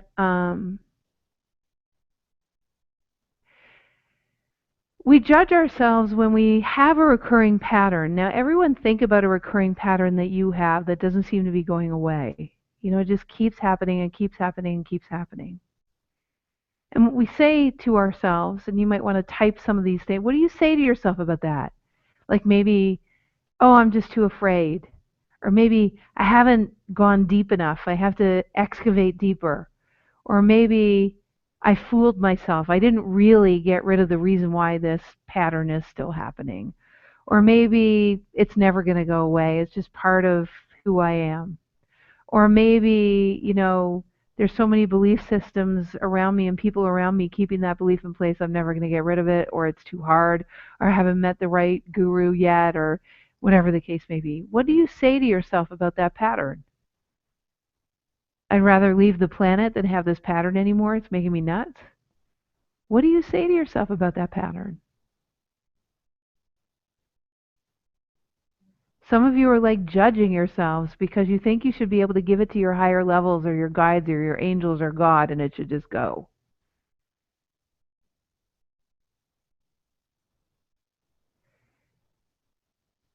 Marie Tassé asked, don't we all have an ego just because we're human? My answer to that, Marie, is human beings were not designed with egos, my dear. Human beings were designed with multidimensional innate abilities so they could go direct with consciousness and act as creation in human bodies. Egos were invented about 18,000 years ago, according to my dear friend Will, and what seems to be true is I check in and look at the hologram, it's like very obvious that the ego is not part of the original design of human beings. Human beings were never, the only reason we have an ego is because we decided that we were separate from God, that we aren't creation in human form. As soon as we separated ourselves, we needed an aspect of us to be able to live in limitation. We needed to be able to dance with survival. Creation incarnate doesn't dance with survival. Creation incarnate dances with what can I create next? It dances with play. It dances with imagination. It dances with each other. It doesn't have to make anyone else wrong. It's not worried about other people killing it because it knows that it's infinite. The ego is only created as soon as we got afraid that we're not all that in a bag of chips. When we integrate back again with our innate abilities, the ego is no longer needed. And the reason why you get deathly afraid is because it literally is deathly afraid. The only thing that can be afraid is an ego. It's the only thing that can be afraid. And when you really are onto something, when you really are getting somewhere, when you really are being called and you're having the courage to follow your path, your ego will freak its freak. It will flip out and it will pull up all the stops to have you not fly forward in love. And Vicky is onto something. Vicky is in her niche. Vicky is being loved by the entire universe. And everything is flying right in her face. And one part is scared out of its mind that we can't do it. And the other part is excited beyond all measure because we know that we're getting closer. That's why all that stuff is coming up. So here we are in this state of recurring patterns. And what I want you to know is that not everything can be transmuted by your higher levels. If something keeps coming up over and over and over again, There is a deeper understanding that's being called to be had. These are the times where looking at something with someone who's in neutrality is incredibly helpful. Or if you can get yourself into a state of neutrality and asking, what really, everyone close your eyes right now. Bring that issue right in front of your face. Just bring it right in front of your face. Just put it in your hand. Imagine that it's in your hand right now. Now take you and this issue up 30,000 feet, way beyond the density and your history and your family and all of that. And right now, before we, do our final activation, ask yourself and ask consciousness and ask all your higher levels to show you what this truly is about. My pattern of trying to control in relationships was really about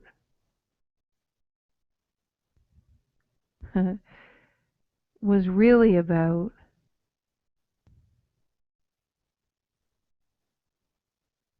an excuse to distract me from actually being all that I came here to be, because my ego would die.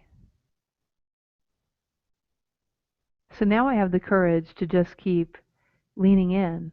Let my ego be afraid. I pat it on the head and say, I totally get why you would feel that way. Ask to be shown. And the only reason why we aren't shown is because we don't actually give it to our higher levels. We give 90% of it to our higher levels, and we keep 10% just to hedge our bets, just in case our higher levels don't answer, and we need to know. My request to you right now is to let it all go to your higher levels as an exercise. Just let it all go. Trust me, your way will not work. And you'll go round and round and round in circles. Just let it all go. And I hope that helped answer your question, Marie. So guys, I wanted to tell you a little bit about Deborah saying, aren't the terms worthy and unworthy unnecessary to us as infinite beings? Yes, you'll notice that I didn't use the terms worthy and unworthy. Occasionally I will, just to speak to people where they're at, but in all honesty, if the entire universe thought you were a good idea and you were dreamed into existence, then worthiness and unworthiness doesn't even exist for consciousness. There's just isness. If you're here, an entire universe thought you were a good idea. Why are we looking to other people, right? That's the question we have to ask ourselves.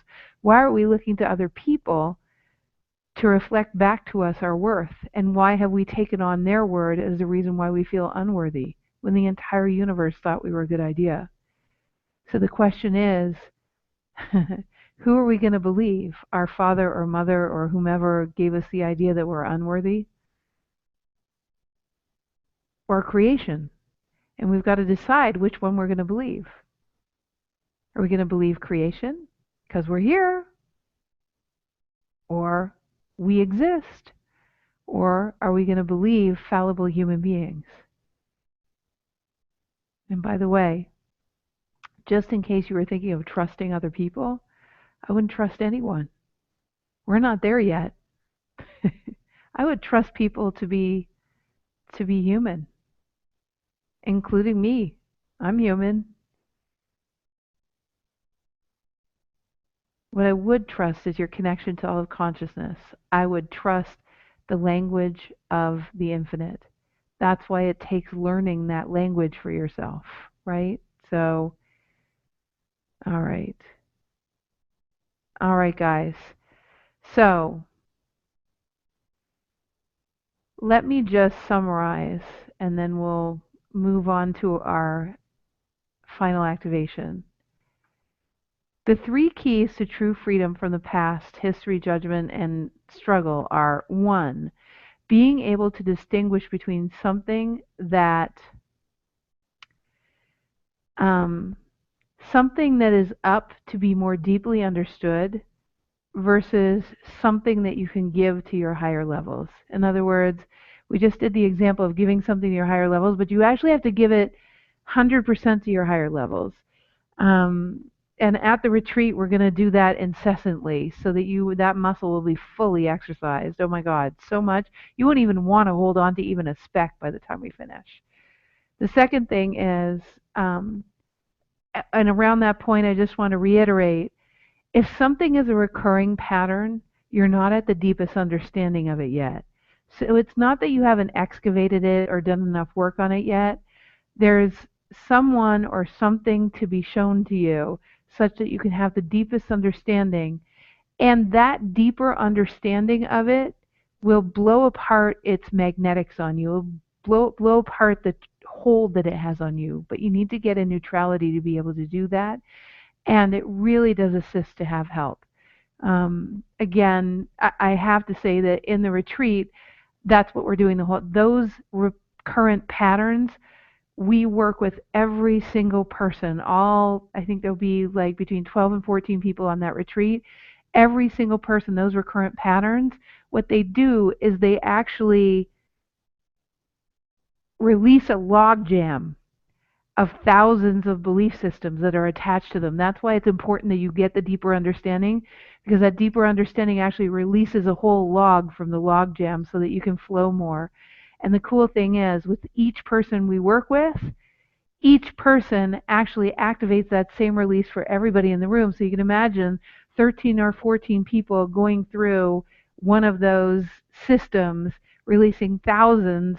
So you've got, 13 or 14 people times thousands of belief systems. It's very, very cool. So the second key is the mastery of your innate abilities to be able to come up 30,000 feet and change the energy of any situation. So you'll see we did a little bit of that. We actually came up 30,000 feet and we actually got with our guides and angels, we got with our higher levels, and we said, show me. And then we relinquished things to our higher levels.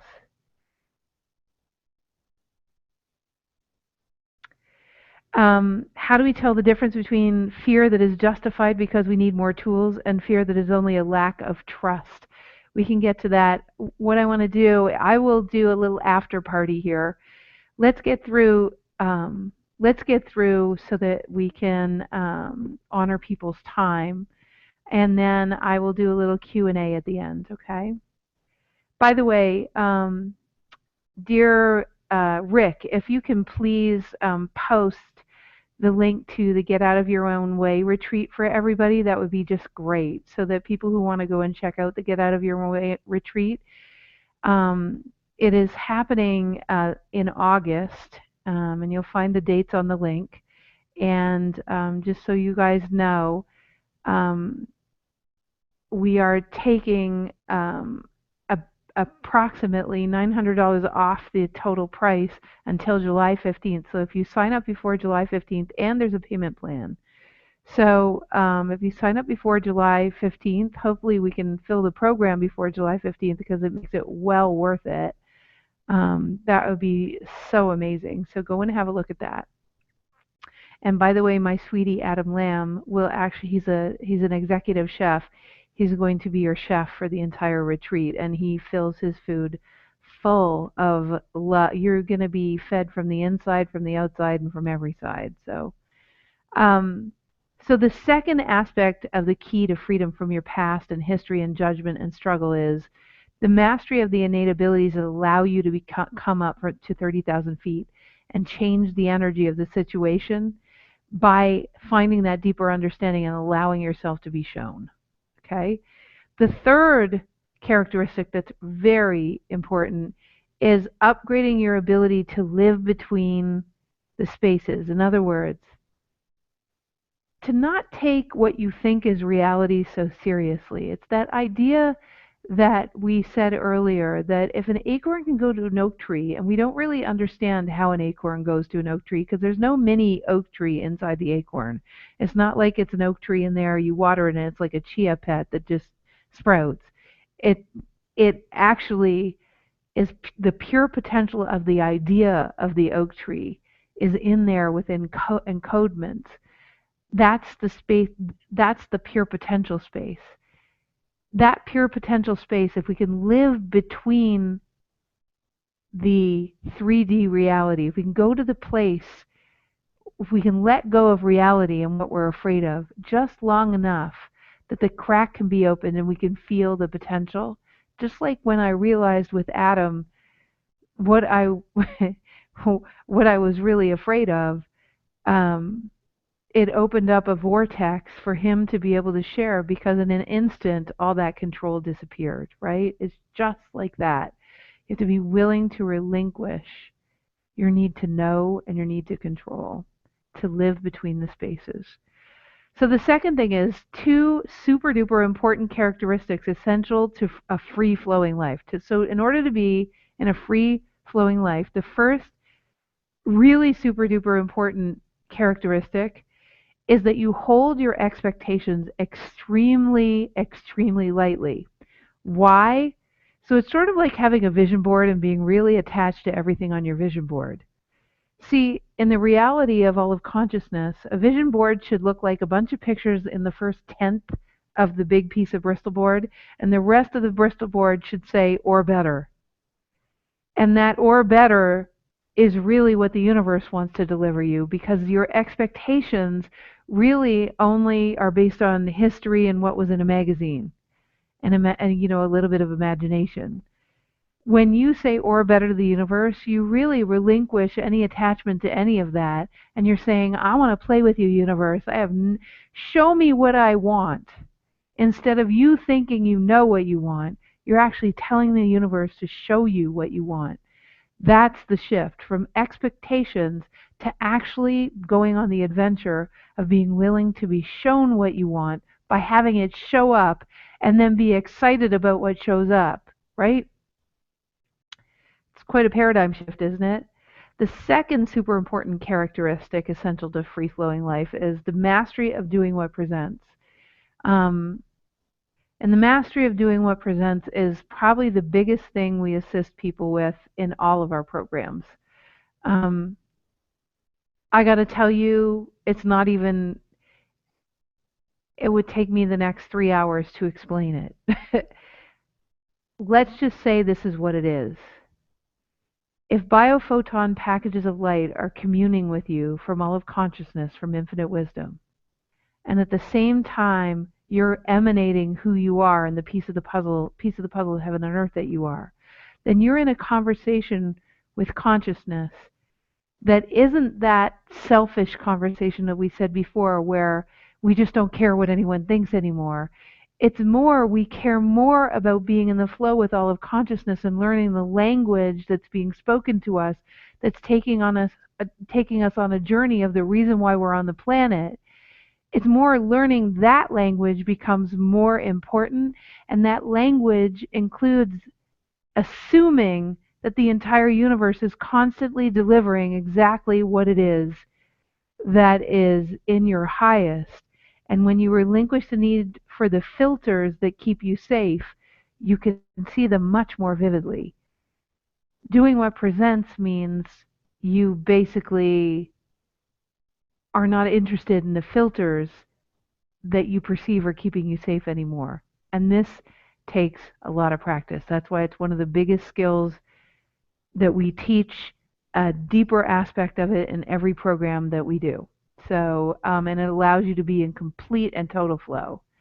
So the last thing is, I just want to explain the get out of your way up close and personal retreat coming up, um, and it's a 3-day event. It definitely is for people in the Not Belonging Club that want to be on the fast track and who want to have some of the experiences that we've told you about earlier. It's in a beautiful place in North Carolina. There'll be people from all over the world, South America, Europe, and people come from everywhere to do it. Um, and we will be doing exercises. Um, as explained earlier, we're going to be taking you kind of to those places where you change your defaults. We'll be working one-on-one with absolutely everybody in that course. I'll be phoning personally everyone before so that I can pick up on your energy and we can have a discussion about where you're at so I can start to move energy, and I'll be actually connecting with you in the ethers before you even get there. We'll be doing some work before you even get there, in consciousness, in through pineal gland work. So then once we get there, we'll be, having firsthand experience of that cosmic car wash where you don't have to engage and worry about and try to wrestle your issues to the ground. You actually can let your higher levels take care of it. Then we'll be having an experience firsthand of each of those people being worked with, such that the belief systems of any one person, all of those constraints actually get released in all of them. So it's 14, 12 or 4, between 12 and 14 people, all of those being transmuted for each other. And if you have those recurring issues, those definitely get relinquished very quickly. It's like things that you would do in years of therapy can happen in 10 minutes. Um, we see it all the time. It really is the fast track when you work with the codes that we're talking about. We're going to integrate with some of those innate abilities I talked about earlier, the ability to come 30,000 feet up and to tap into the wisdom from a place of neutrality and to live between the lines. Um, and Adam will be cooking for you. You will be eating extremely well. Gluten-free, so gluten-free, sugar-free, um, peanut-free, corn-free, all of these things, we make sure we pay attention. And if someone is vegetarian or vegan, we also do that. Um, we also go out in nature quite a bit and do experiences to integrate the fast, because nature lives in perfect harmony. It's the best way to integrate with some of the teachings and the conversations we're going to have. So we have experiences and then we'll go out in nature or we'll do something to integrate it so it becomes blatantly obvious to you and you change your default. We also do this awesome exercise that is, one of the times when we were doing a program, doing what presents, I remember actually doing what presents in the program because I wanted to demonstrate very clearly what dancing and going direct with the universe actually was so people could get it. And there's this exercise that we do that you can't undo it. It will be in you the rest of your life so that you know what going direct is. The place that we stay is beautiful. You'll be in a great big mansiony house all together, and it is perfect for our communion. Um, it includes a discovery session. Definitely we'll be doing one-on-one during the event. You'll have overnight accommodations on I believe the Friday, Saturday, and Sunday. You'll be arriving on Friday. All the activities are included, and of course, as a bonus, everyone who takes the retreat will get an additional 3 months of quantum wake-up calls. So if you're already in quantum wake-up calls, you'll be given 3 more months. And if you aren't in quantum wake-up calls, you will have a blast in that. Such a great support and after party for that retreat to be able to keep the energy going. So your flights are not included, okay? And your lunch on Friday is not included. You want to already have eaten by the time you get there. And or actually, we'll be going out for lunch, I think, when we get there. So we'll be going out to lunch together on Friday at lunch. So that'll be a group event. And Sunday at lunch, we'll be on an outing, so we'll be going out for lunch. Those are the two things that won't be included. So guys, from there, we're going to do a final activation. And Rick again and Susanna, if you can post the link for the Get Out Retreat, that if people want to check out the Get Out Retreat, they can. Just so you guys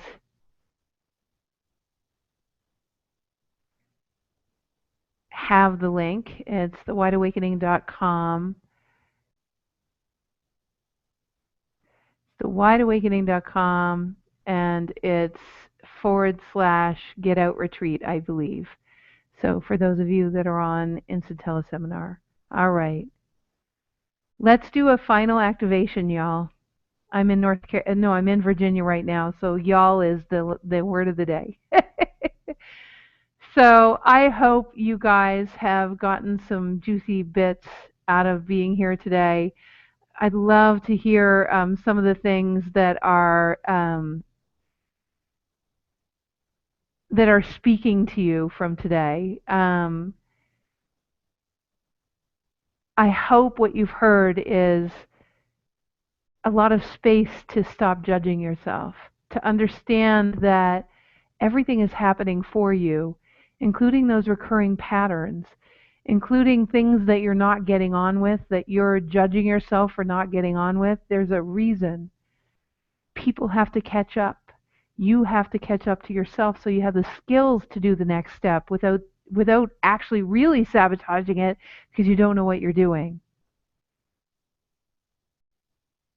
Truly, there is no reason to blame yourself for any of it. Like in Vicky and in Brooke's case, in relationships, it's just so, so, so important to understand that the people we're meant to be with are also being upgraded.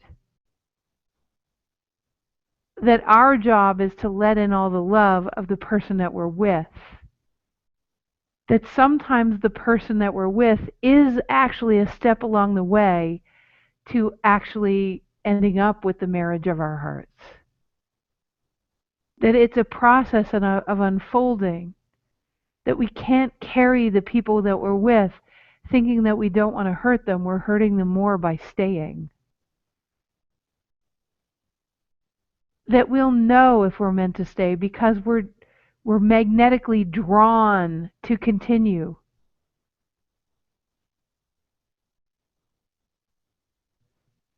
And the people who are flying require very special other people to be with.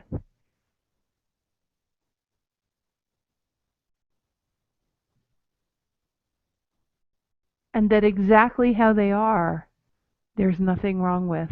Just like exactly how you are, there's nothing wrong with. But what is crucial to the whole thing is learning the skills. I can't emphasize it enough. If you're finding you don't have the skills, Vicky's done Get Out of Your Own Way to Relationships. And if you weren't in the whole thing, Vicky, go back and listen to it again. Listen again with the context of this particular program tonight. Brooke, come and do the Get Out of Your Own Way retreat and get the skills you need and get this recurring pattern out, gone, done. Not only for you, but for the good of all humanity.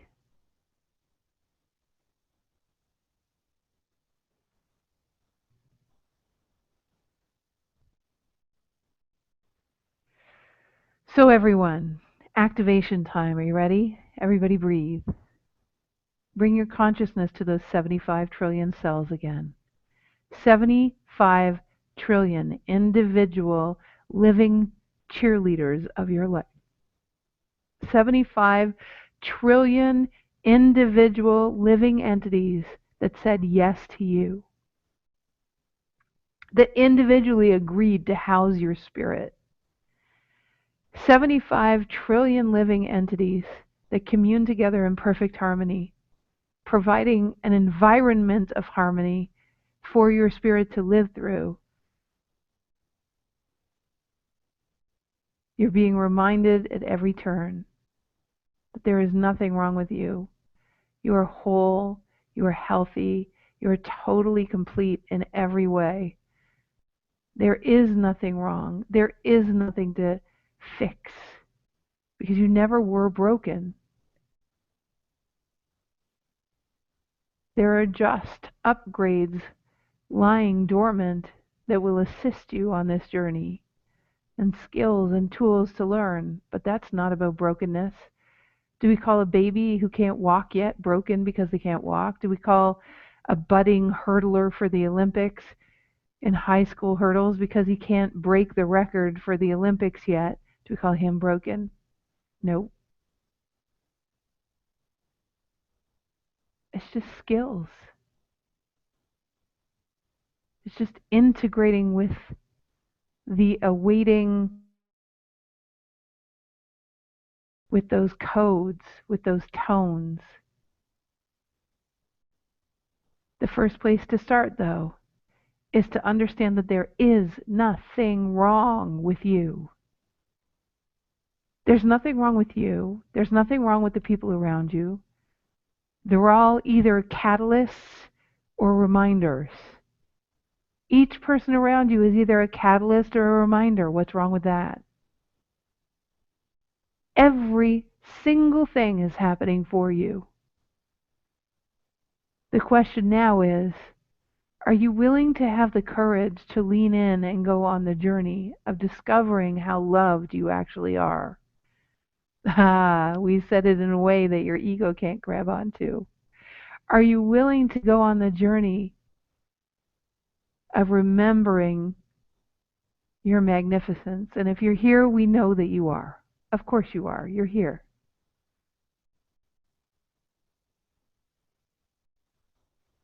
But even more so,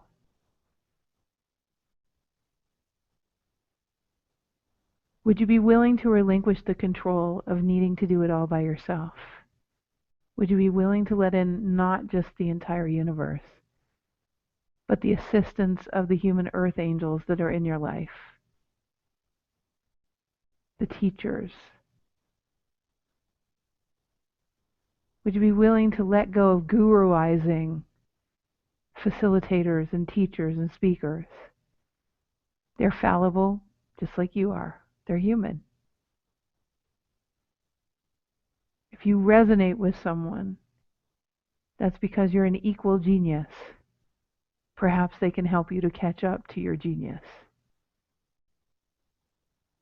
It's not them that can take your power away. It's only you that can give it. If we're having this conversation right now, I already know you're an equal genius to me. You must be, or we wouldn't be together right now. How much of that can you let in? The universe thought you entirely were a good idea.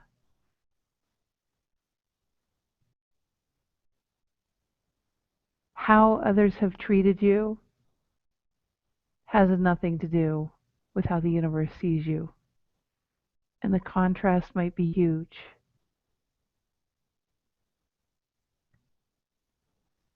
Your job is not to get the humans to believe you about your magnificence. Your job is to integrate with that magnificence yourself. Be that magnificence yourself. And remain as a living example of that magnificence such that you emanate so much of what's possible for humanity that you realize that all of those people that catalyzed you and poked at you and judged you were actually simply catalyzing you to be who you truly were and to truly make that decision such that they could feel safe to do the same.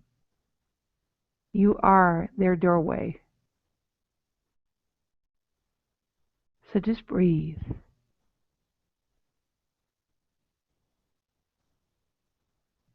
We're all in this together. You're not by yourself. Your higher levels were here tonight. My higher levels were here tonight. And truly, they're with us all the time, communing through those telomeres with their biophotons.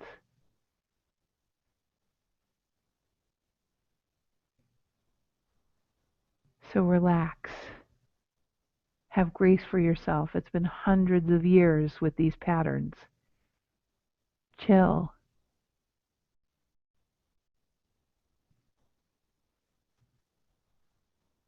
and get up and do it again tomorrow. And as we give all of our issues to higher levels, let's truly give 100% of all of that issue to higher levels and ask to be shown tonight that which we've never seen before. I wish for all of you just such a wonderful rest of your evening or your day whenever you're listening to this. I know that all is well.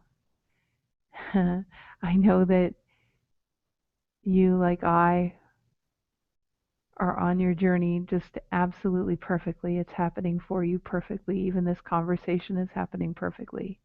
Thank you for being willing to relinquish the way you look at things normally or comparing what we're talking about here to something else. Thank you for letting me into your life in some small or maybe a big way. And just know that I am side by side with you all the way. And I really look forward to seeing many, many of you on that Get Out of Your Way retreat in August that's coming up. And please remember that it's quite a discount until July 15th. And we do actually, I just wanted to say one more thing about it. We do actually have, if someone truly wants to come and they need special payment arrangements, you can also contact our office at officeangel@thewideawakening.com. But we have our regular payment plan, and we definitely have that discount. And I'm so grateful for all of you coming out to play tonight and finding out more about what's possible for humanity. And here's to a great big wide awakening for all of us. Giving you an awesome hug. I want to thank my team, Dave and Susanna and Rick tonight for being here, and thank all of our collective cosmic assistance team. And thank all of you for just being such a juicy group of people to play with. Hugs and lots of love. Mwah, mwah, mwah, mwah, mwah. I'm going to open up the lines on Instant Teleseminar so everyone can say goodnight. Hey, good night, everybody.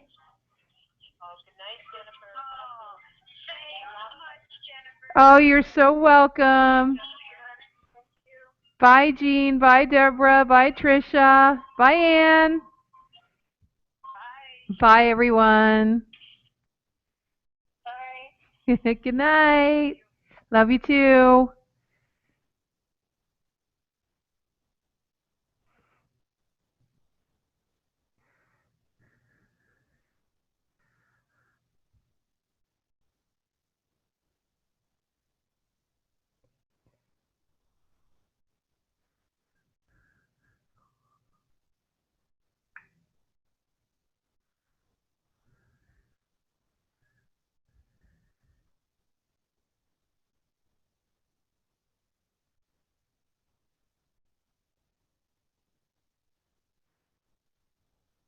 Thank